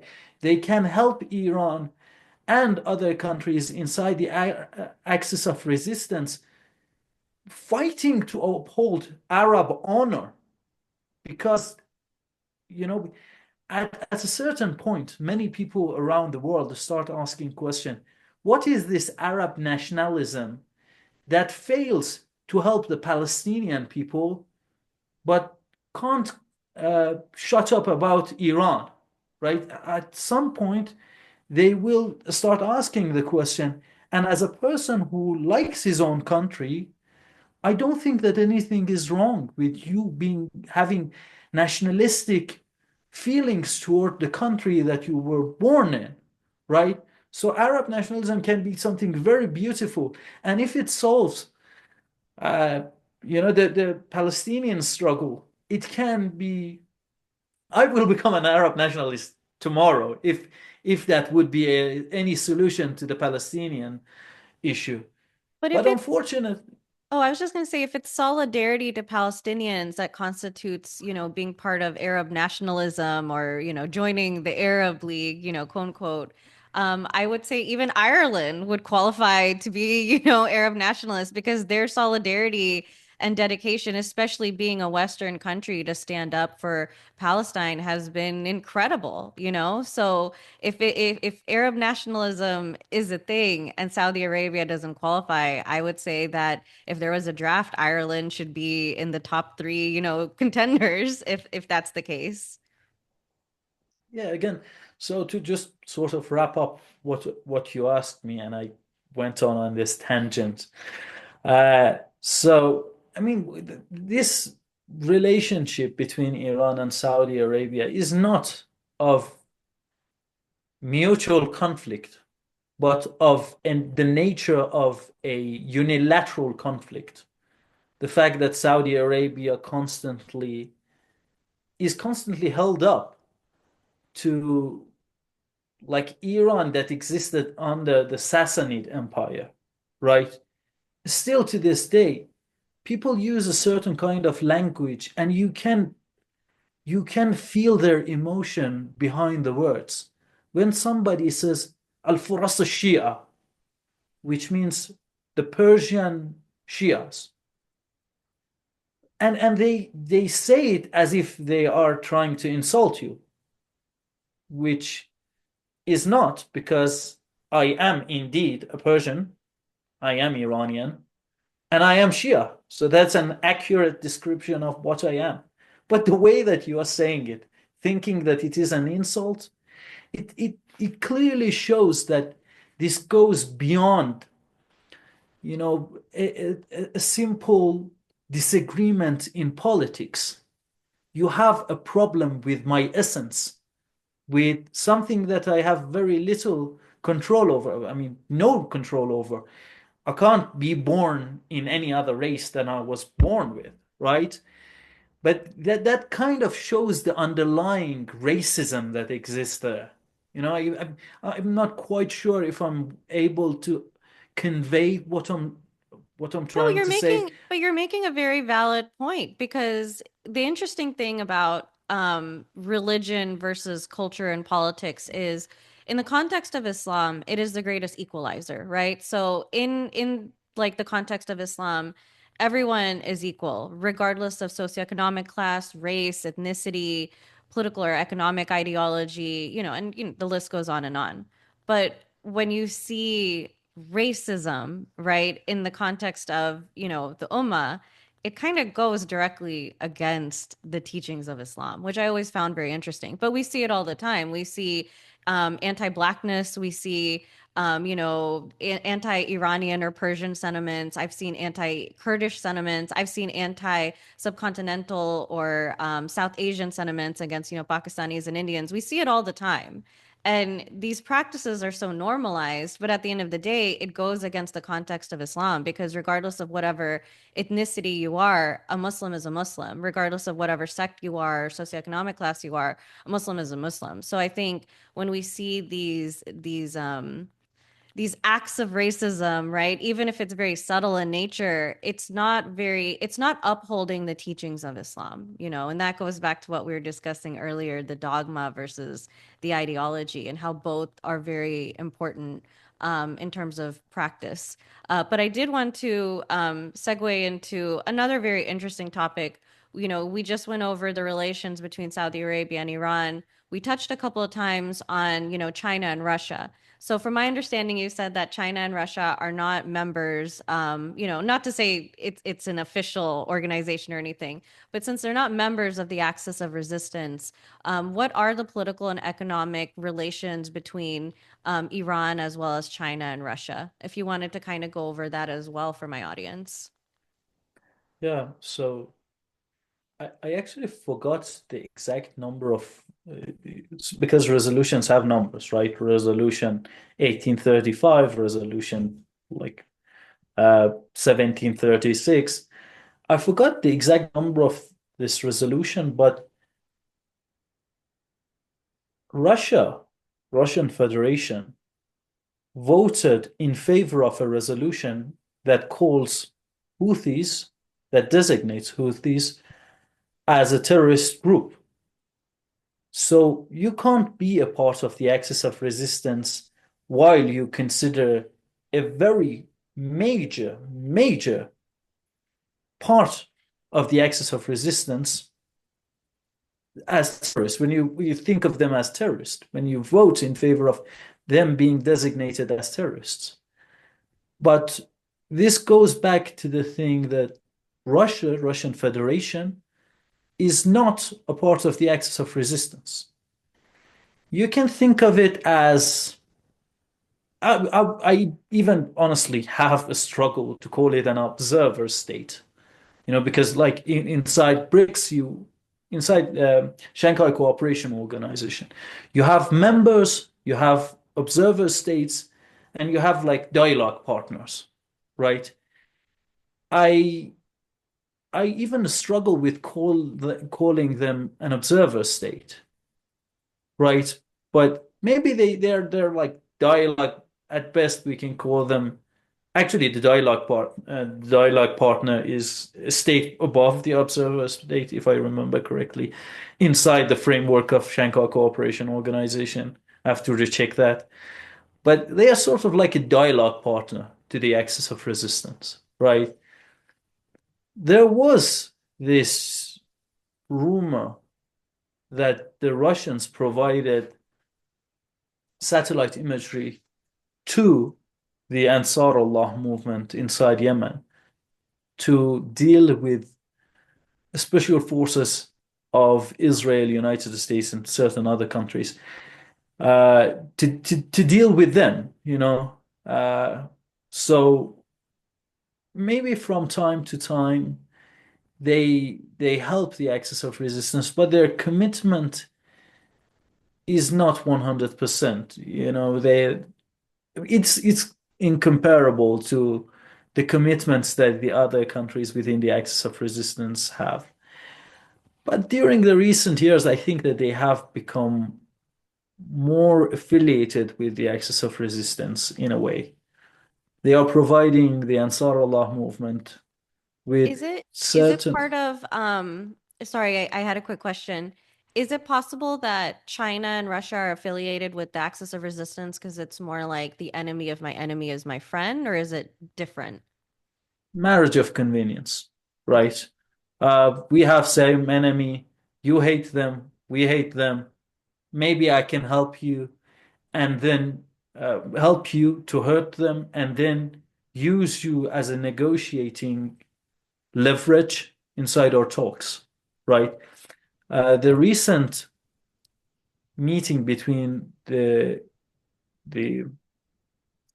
American politicians and Russian politicians were held in Saudi Arabia. And the person who was present from the American side was esteemed, who is the uh, United States, Trump's special envoy, if I remember correctly, to Middle East, and a special envoy of Trump to Iran, right? So this person who has a very major role in this sort of peace talk between Russia and United States happens to be the official that is in charge of United States policies in the Middle East. And I don't think that it is necessary for us to say that had it not been for his position, he wouldn't have been in that meeting, right? And the reason that he is in that meeting is maybe to ask for certain concessions from Russia to say, okay, you know, our greatest ally, Israel, is dealing with this collective. You are sort of helping this collective from time to time. Maybe this is a lever. This is something that we can negotiate on, and maybe this is something that you can give to us as a concession. So, I mean, I'm not privy to the information of what happened in that meeting, but again, his sole presence in that meeting is something that makes me question of what is actually happening that can influence the axis of resistance and the countries of the region, right? So again, like it's a sort of marriage of convenience. The enemy of my enemy is my enemy, my friend. Apologies. My, yeah, That's an intricate uh, web. yeah. That's like an M. Night Shyamalan movie, Yeah. right? With a very strange twist. Yeah, the enemy of my enemy is my friend, and we have like certain objectives that we are trying to pursue. The the sort of relations that Iran has with Russia and China, and I would say that like it is even more so true for China. The, I know that this is something that people keep bringing up that the Chinese are, you know, business oriented, but it is the truth. Unfortunately, it is the truth. They're not going to become ideologically aligned with the countries of the axis of resistance who pursue anti-imperialist goals, right? They're they were developing a port inside Israel, But right? I had a I think question for you on that. It's interesting that you just say before that. you go, Oh, go just ahead, go ahead. before you go, because they actually sort of they're not developing that port. They're not the contractor of that port. So I thought that maybe I should add that context for your audience before anyone takes it into the comment and say, "Oh, you don't know what you're talking about." But yeah, go on.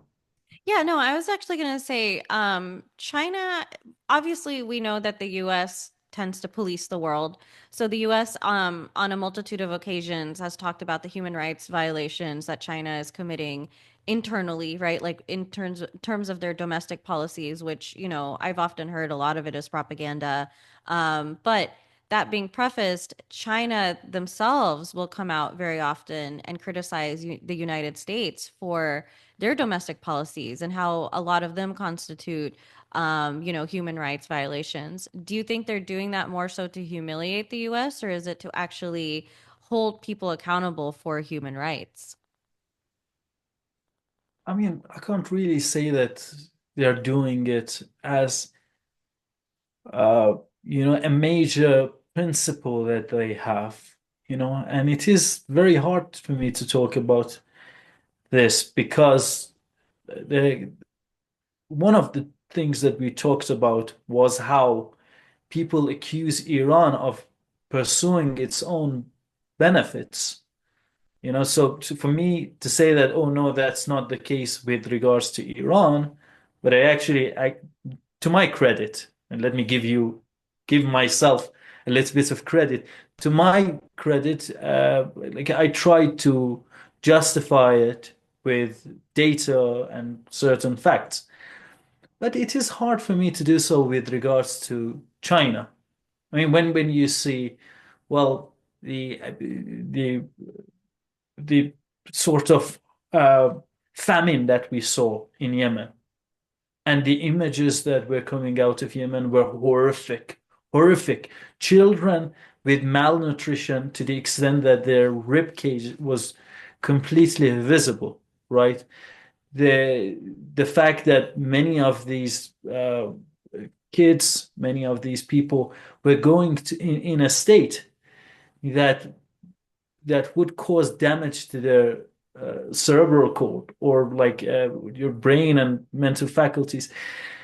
It is very hard for me to say that, okay, the country that is selling Winlong 2 drone to Saudi Arabia is really that concerned about like the people of Yemen. Yeah, if you're concerned, maybe don't sell it to the Saudi Arabia to carry out that atrocity. It's a little bit hard for me to do so, but I would say that China, one good thing about maybe you can justify it as a sort of like defense mechanism, right? To say that, okay, we're not doing the things that you are doing, so you shouldn't, accuse us of wrongdoings when you are doing these things. Maybe I'm not calling it, I'm not going so far as to call it like odious or anything, but I would think that it is a defensive mechanism that they are using in order to defend themselves, right? Any country has diplomats that defend them on the global stage. And I think that China is not a really outlier. It's not an outlier to say that, oh, they see themselves as be superior to that of needing uh, to defend themselves or their reputation on the global stage, considering how much propaganda goes around about them. Uh, but one thing that differentiates the kind of things that China does is the fact that they build infrastructure. They build infrastructure, and that's a huge part of how China is different to United States. Even if we go by the most extremist versions and renditions of what China does, which by the Western media's narrative is the fact that they build these infrastructure for you at the price of exploiting your resources. Even if we go by that definition, still there's a world of difference between China and the United States. So, I mean, these are both Russia and China, both of them are great countries, and the least bit of thing that they are doing is creating bricks. They are uh, they are creating Shanghai Cooperation Organization, not creating, but so much as, helping, playing a pivotal role in those collectives. And this is to the betterment of the humanity. This is in favor of the humanity and its interest in long term, right? And the Chinese government, they come up with a lot of technological goods that countries of the global south use. In many places around the world, they uh, act as a very positive actor, right? So I give them that credit. In developing different countries, even if you just imagine the fact that they supply people, the people in the world with goods, commodities. The added value of what they do in the world, I think, is a net positive in a very large degree to then that of a United States or any European country, to be honest. So they are most certainly allies. And if we saw their vision, which is multipolarity, manifest itself in the world, I think that that would be to the benefit of every country around the world, and it will definitely come to the ire of United States that they are doing these things against them. So at the most neutral or rendition, I can say that they are great equalizers and they are dialogue partners of the axis of resistance. But yeah, to think that they're like an integral part of the axis of resistance. Yes, when we talk about like Hezbollah, they're a group, they're not state actors, but the sum of their contribution to the axis of resistance is much greater than a country that has a GDP, the largest GDP in the world, like 18%, if I remember correctly. I might be wrong, but like 18% GDP of the whole world. And the contribution of this small group within the axis of resistance is higher than your collective contribution to this collective. So in that sense, again, like I have a very hard time calling them, a member of the axis of resistance. Of course. And, this is actually an episode I want to do later on, maybe after Ramadan, inshallah. But I'm glad you actually touched on the topic of how China and the United States kind of interact with other countries. Because, for example, we see Africa, which it's very, very resource rich, but we've seen it for several centuries now being exploited by the West, predominantly, or, especially in the context of the French. And we've seen this uprising within Africa currently where a multitude of nations are trying to become independent and, control their resources again, calling out like the atrocities and the hypocrisy of, the French and the West in general. And China has actually been a very big player in this regard because it has been adding a lot of value and infrastructure to various different African nations. And like you said, a lot of people say, well, it's exploitive in nature because they are trying to utilize the resources when they are adding infrastructure. But there's a very big difference between exploiting resources by bombing a country, sanctioning a country, and stealing the resources versus adding infrastructure, right? As opposed to destroying it, helping it, adding to the value of it.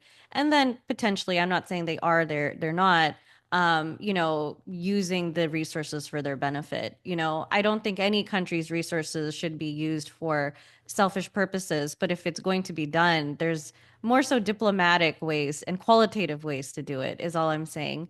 But we're getting towards the end of this interview. I had a question for you. Of course, I love ending with difficult questions, not to say that the rest of the questions I asked you were easy by any means. But the question that I had for you was, I see a lot of conjecture and talk around Iran and Israel going to war. And obviously, a multitude of US politicians have time and time again called for war against Iran. From your perspective, right, from a non-Western biased perspective, what are the chances of Israel and Iran directly going into war, especially now with Trump as president? I would say a slim to none. There's a reason for that. Look, we have, uh, let me say this first. A lot of times, people get caught up in the specifics rather than general concepts. What do I mean? Why is it necessary for me to say this as a sort of disclaimer before saying what I'm about to say? Because I think that between Iran and Israel, the the sort of uh, mutually assured destruction status is held, right? A lot of people think that in order for you to completely annihilate a country, you only need to have nuclear weapons, but there are other means to do so, right? And that's why I say that people shouldn't get caught up in the specifics rather than, the main principles. Yes, mutually assured destruction was a theory that was proposed in order to explain the complex nature of international relations between the countries that have nuclear weapons. Right. That was the case. That was the origin. But if tomorrow a new type of weapon is developed that would do the same thing, we would say, oh, the situation is not upheld because we're not talking about nukes. No, of course not. So Iran has the ability to completely turn Israel into a barren ground using missiles. The Iranian general, General Hajizadeh, the head of IRGC Aerospace Forces, said that if we start unveiling a missile city from now, and we unveil a new missile city each week, even in 2 years, we would not finish, unveiling all of these countries, these missile cities. And, in the way that he talks about, the missiles, the numbers that he uses, he's very, uh, he's dropping high numbers very nonchalantly. He was talking about attacking Israel and how they had to uh, sort of bargain with the politicians because the politicians inside Iran who are currently in control of the government are reformist politicians. And they're liberals. And when I say liberals, I do not mean as it pertains to individual rights. I mean as it pertains to international relations, right? The fact that, liberalism in international relations theory believes that, well, you have United Nations, and United Nations will prevent atrocities such as what we saw in Palestine happening from ever happening, right? But that is, I'm paraphrasing. It is actually more complicated than that. But in order to not digress any further than what I have digressed, I had to simplify things. So he says that we had to bargain to use 200 missiles. And 200 missile is a rather big number. But he was saying, what are the Israelis going to do if we use 1,000 missiles?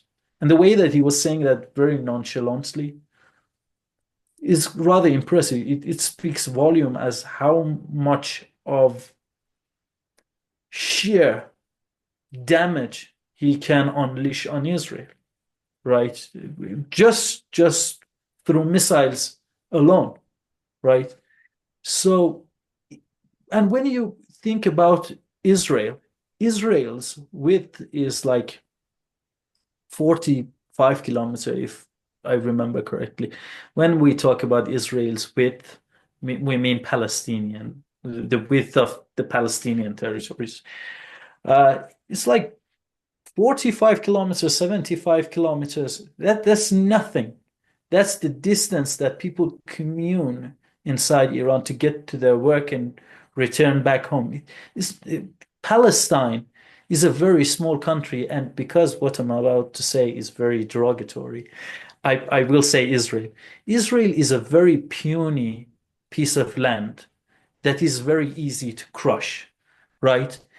The amount of sheer brutal force that Iran can unleash on Israel is unimaginable, right? Iran can go through Israel twice, take a break, go through the country twice, and then you negotiate with United States. Let me put it this way. Iran can do to Israel what it did to Palestine. So, because Iran is such a big country, right? And it's a nuclear threshold country. So it just this constant uh, you know rumors or agitations that people come up with, we are going to attack Iran. I'm referring to the Israeli war criminals. It's just the attempts by desperate regime in order face to sort of preserve some sort of reputation amongst its supporters when they had to make a deal with Hamas, a military group, a very small military group, not state actor, right? And so, because they are under heavy criticism for the sort of ceasefire agreement that they had with Hamas, right? So they have to resort into that kind of language and they have to use that kind of rhetoric in order to, save face. But on the other hand, let us not forget that by different estimation, Israel has uh, anything between 40 to 800 nuclear warheads at its disposal, right? So they can severely hurt Iran too, right? Unless Iran preemptively does something about Israel, they can also damage Iran to a great extent. So that's why both parties are not going to attack one another directly. I mean, not. I'm not referring obviously the two countries uh, attacked one another. Operation True Promise One and True Promise Two, and then you had the Israeli attack on Iran, right? So I'm not saying that they're not going to directly attack one another, but it will be analogous to what happens between China, India, and Pakistan. Both are nuclear powers.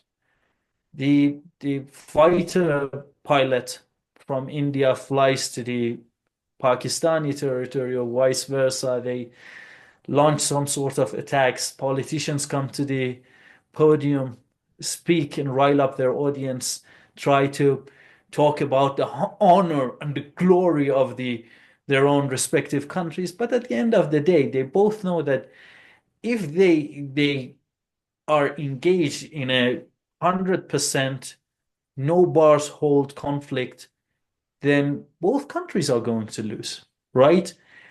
So, with regards to Israel and Iran, I don't think that there would be any uh, direct full-on war between the two countries, but Iran has always been committed to the Palestinian struggle.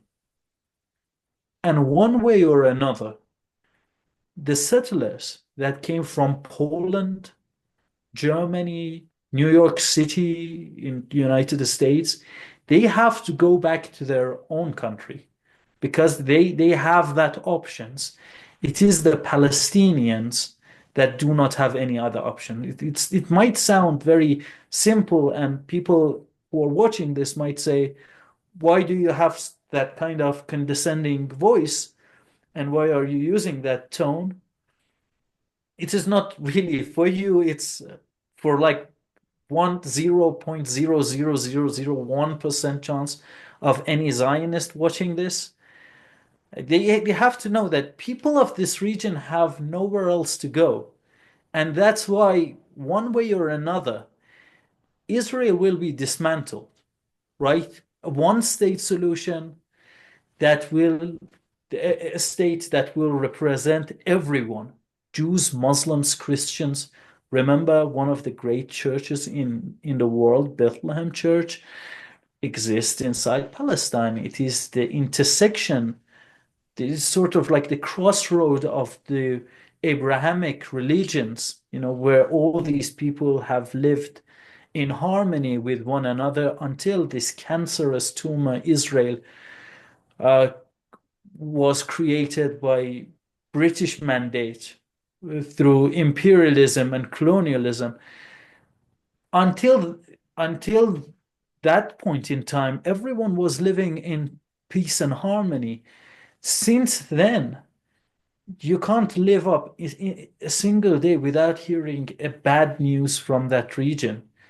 Iran's main objective is to turn back time to when everything was good, to the time that everyone was living in peace and harmony, including the Jews, right? The Jews that were, uh, Native to that region. native to that region. So, what when I said that, a full-on, no bars hold war between Iran and Israel is not going to happen, it doesn't mean that Iran is going to stop the support for the groups within the axis of resistance, stop pursuing the policies that it is constantly coming up with in order to, make this land be representative of every identity that lives in that land. So, yeah. Well, I have one more question for you, and then I will be out of your hair. Our interviews always go on very long, but I have so much gratitude for them because I know my audience is learning so much, but to be candid, I am also as an individual learning so much. So I'm always humbled to have you on. Thank you. The final question that I had for you, and you may laugh at it, is what are your thoughts on the multitude of times we've heard Western criticism of Iranian domestic policies? That is my final question for you. Oh, that's honestly a very loaded question. Very loaded. That can be the subject of an entire interview. But I would say that, you know, uh, both the politicians who are saying these things and the credulous crowd that are repeating them do not really know what is happening inside Iran. And if they knew what is happening inside Iran, they would start asking very dangerous questions.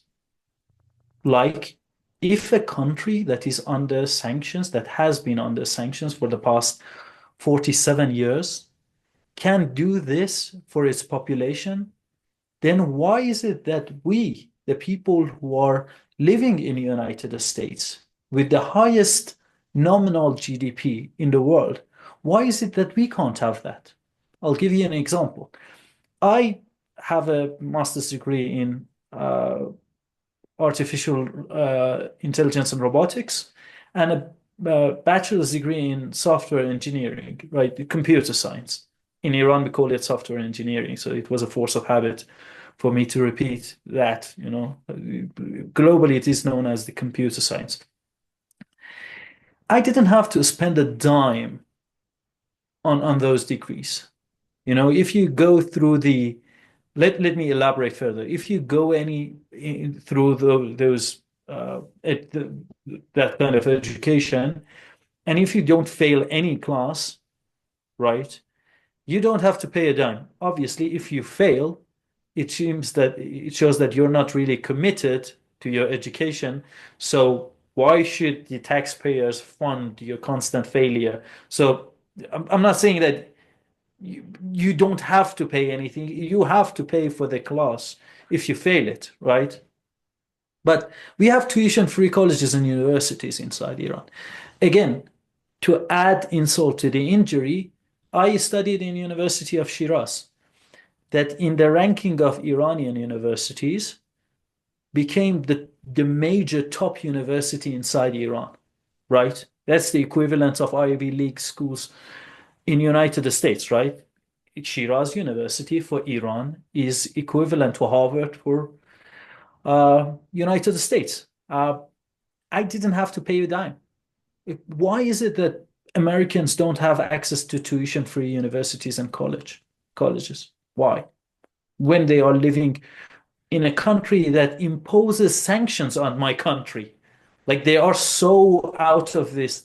It's like the things that we have to deal with, economic issues that we have to deal with, that they are the ones that are imposing sanctions. They are saying, oh, we don't have, we we have no need for your puny transactions and trade with you, right? We can't live better off not dealing with you. So if they can't do to us, why is it that they can't provide their own population with the same level of services and benefits for them? With regards to the Iranian healthcare system, uh, I mean, unfortunately, some decisions have been reversed by the current administration, but uh, Martyr President Raisi, signed an order that the governmental funded hospitals inside Iran have to register any patient below the age of, I think, 6 or something. I don't remember the exact age, free of any charge, because infants require healthcare. And that's not something that you can joke around with. Any negligence with regards to helping these individuals would have a everlasting impact on their development, right? So we had that kind of healthcare for them. Again, even not considering that, to this day, even considering the fact that this government has reversed many of the decisions by Dr. Raisi, Iranian healthcare is not comparable to that of United States. I'll give you another example.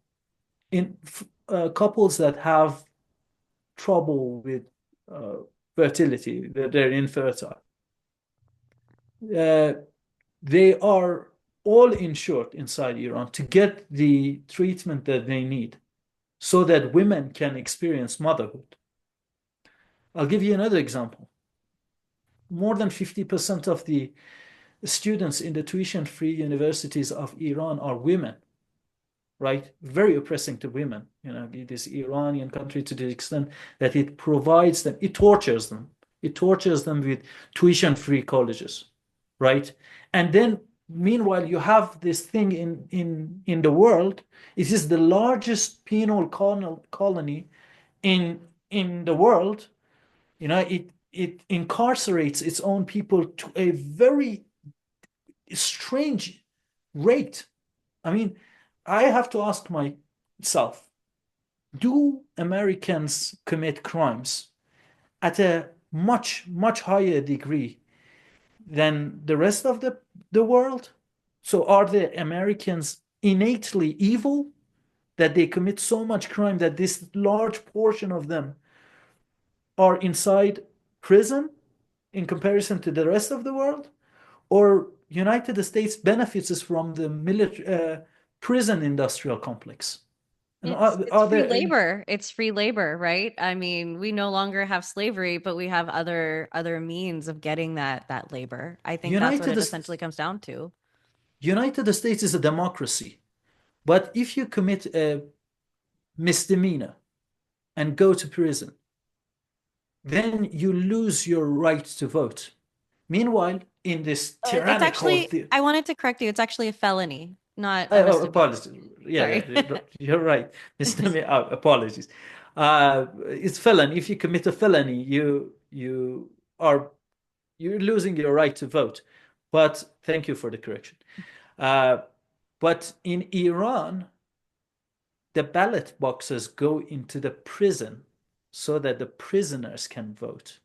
So this theocracy that is not that does not concern itself with democracy. It is uh, it is managed in such way that even the prisoners would be able to vote. People who are actively inside the prison. We can go on and on and on and on about different things that that happens inside Iran. And whenever I like use them as an example to sort of undo the indoctrination as you mentioned, because a lot of people have bought into the propaganda of United States being the land of free. What a ridiculous proposition, the land of free. Whenever I try to, correct those disinformations, uh, I say these things to my friends and my family and my relatives, and they do not believe. It is so much beyond their understanding and the realm of possibility for them. The closest thing that I can equate it to was this meme that I saw online. Uh, Americans going to Red Note, right, and having a conversation with a Chinese person. And the meme was something like this. It was an American listening to a Chinese person and, making really, really sad and uncomfortable face. The Chinese guy was saying, yeah, our government is disseminating so much propaganda. It says that, you guys are living paycheck to paycheck and you don't have access to tuition free, your colleges, universities. Your healthcare might make you bankrupt. Ha, what a ridiculous thing to say. Because obviously, no people on the face of the planet are willing to live under that condition. And it is certainly the truth. I live under the tyrannical rule of the mullah regime. Why is it that I have access to tuition-free colleges and you don't have? Why do I have access to better healthcare? Why is it that there are a lot of things that I can have access to? There are many people who tell me, oh, okay, why don't you immigrate from Iran to United States since you are relatively smart? You have above average intelligence and you have degree in artificial intelligence robotics. That's a very popular and trendy degree, right? Why don't you go to United States? And my response always is, well, I can't abandon the country that provided me with the opportunity to get that degree, right? I do know that, there are problems inside Iran. I do. And I'm not trying to hide them. I wish that someone would invite me to talk about bad things that are happening inside Iran, because then the people, your audience, would be able to listen to a person who is supporting the democratic government of Iran, and then would also understand its shortcomings and what problems we have, right? I really wish that, somebody for once would invite me as the supporter of the government to talk about the bad things of the government, to then wake up to the reality, to understand that we have our own grievances. But that the problem is that many times they draw this caricature like image of Iran that has no link or connection to the reality. Iran produces the fifth largest population of engineers in the world, standing only behind United States with a population of 330 million people, China with a population of 1.4 billion people, India with a population of 1.7 billion people, and Russia, I forgot what the population of Russia was, but I think that it is greater than Iran. And Iran, meanwhile, Iran has a population of 90 something million people, right? You're telling me that this is not an achievement, that Iran produces so many engineers. It's not an achievement for a country that is under sanctions.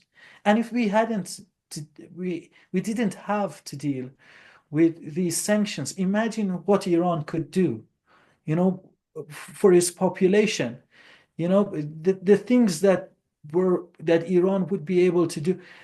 I'll give you another example. The people inside Iran who are retired, and I think that I mentioned this once before in on your show.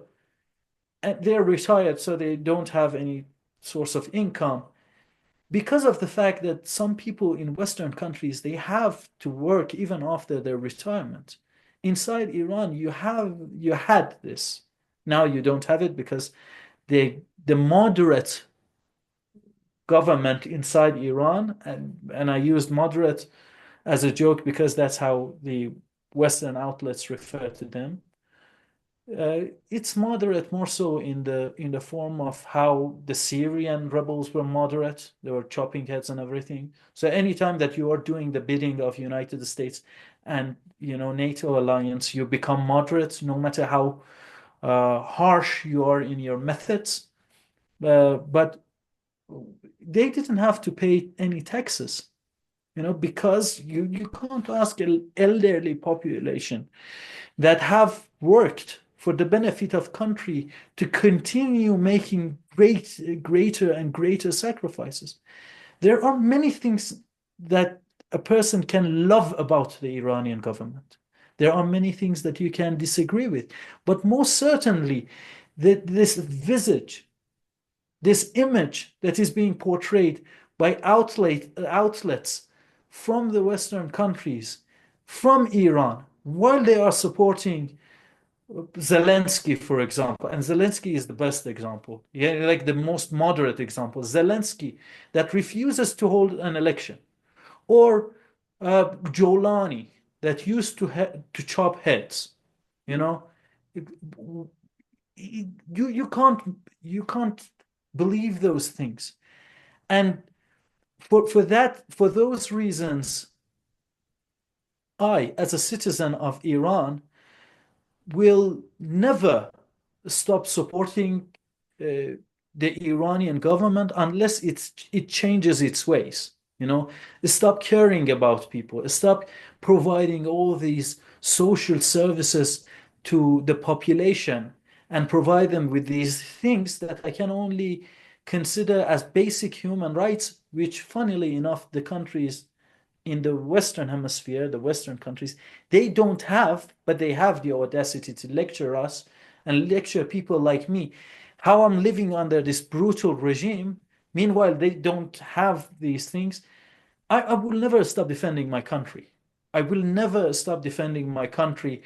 And I implore you guys, implore your audience to try to educate yourself on Iran, to talk to the other voices that are coming out of Iran, to even travel to Iran.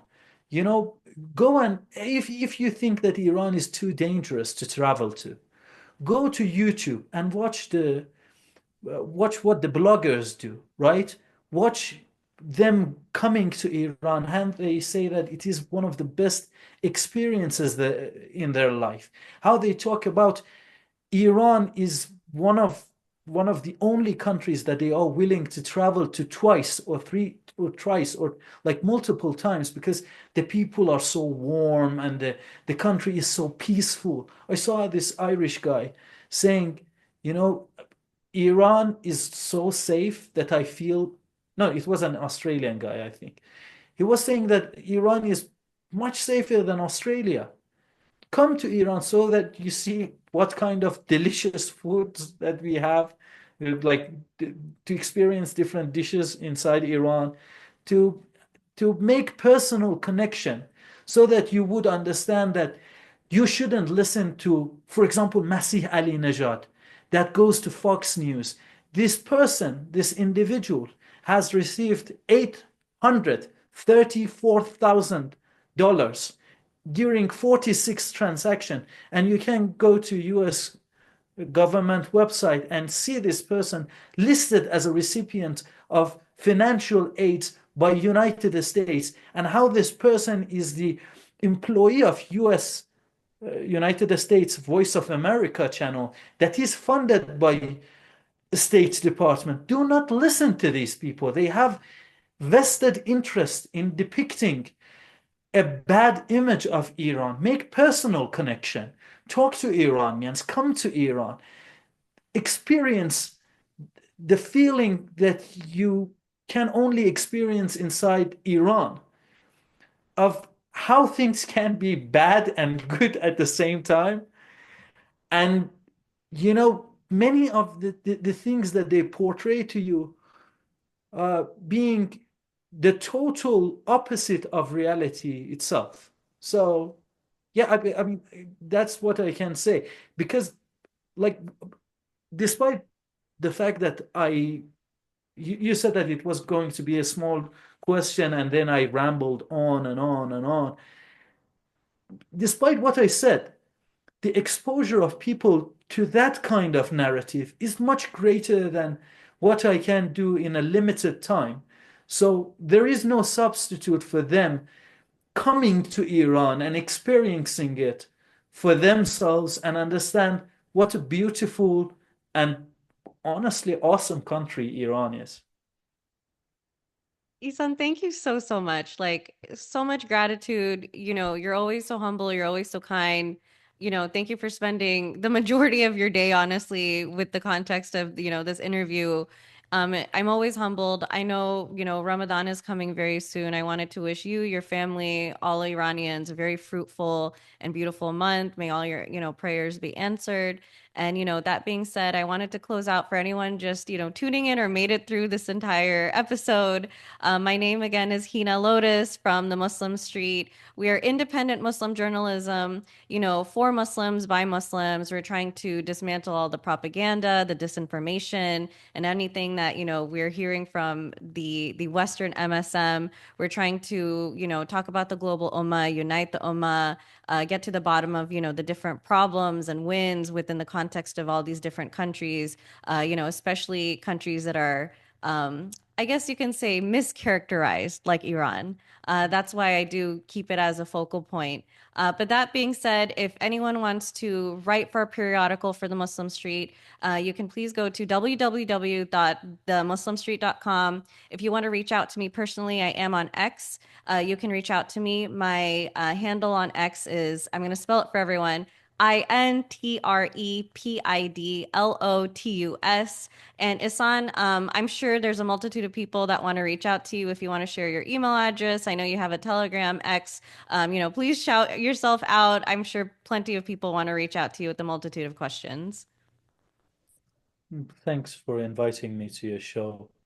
And if people have any question or want to follow me, I have a Telegram channel in which I try to post more in-depth analysis of the Iranian event in comparison to my X account. My Telegram is at political aficionado. Uh, my X account, uh, the handle for my X account is Safarnejad underline IR. Since you spelled your account, which is a very wise thing because my name is rather hard to spell. That's Safarnejad underscore IR. So they can uh, you know follow me on X, and I have uh, the YouTube show called Political Aficionado. At the moment, I'm not really posting a lot on my Twitter on YouTube. Apologies, but like I have plans for growing my YouTube channel as well, and that is the place that they can have access to video content. But for now, I think that the best way to you know be in touch with me or follow me is my X account, my Twitter account at Safarnejad underline IR. And I have also Blue Sky, but I rarely post on that. But if I'm sure that if you Google my name on that, you will be able to find it. Thank you, Son. If you enjoyed this episode, if you'd like to see more, please support us. You can follow us on X. It's at The Muslim Street. You can also follow us on Facebook. We're also on YouTube. We're definitely trying to grow our channel, so please subscribe. Please reach out to me if you have any comments, concerns, or questions. And definitely let us know if you want to see more content about Iran. It's definitely one of my favorite subjects. I've learned so much during this episode, to be candid. And if you'd like to see Hassan back on, please let us know. But thank you so much again. Super humbled to have you. Please have a fruitful Ramadan. And, to the rest of the Muslim Street audience, we will, not be recording for the month of Ramadan, but we will be back afterwards with, plenty of new content. So, please reach out to us, subscribe, like, share, comment, and we'll inshallah see everyone soon. I hope everyone has a great night.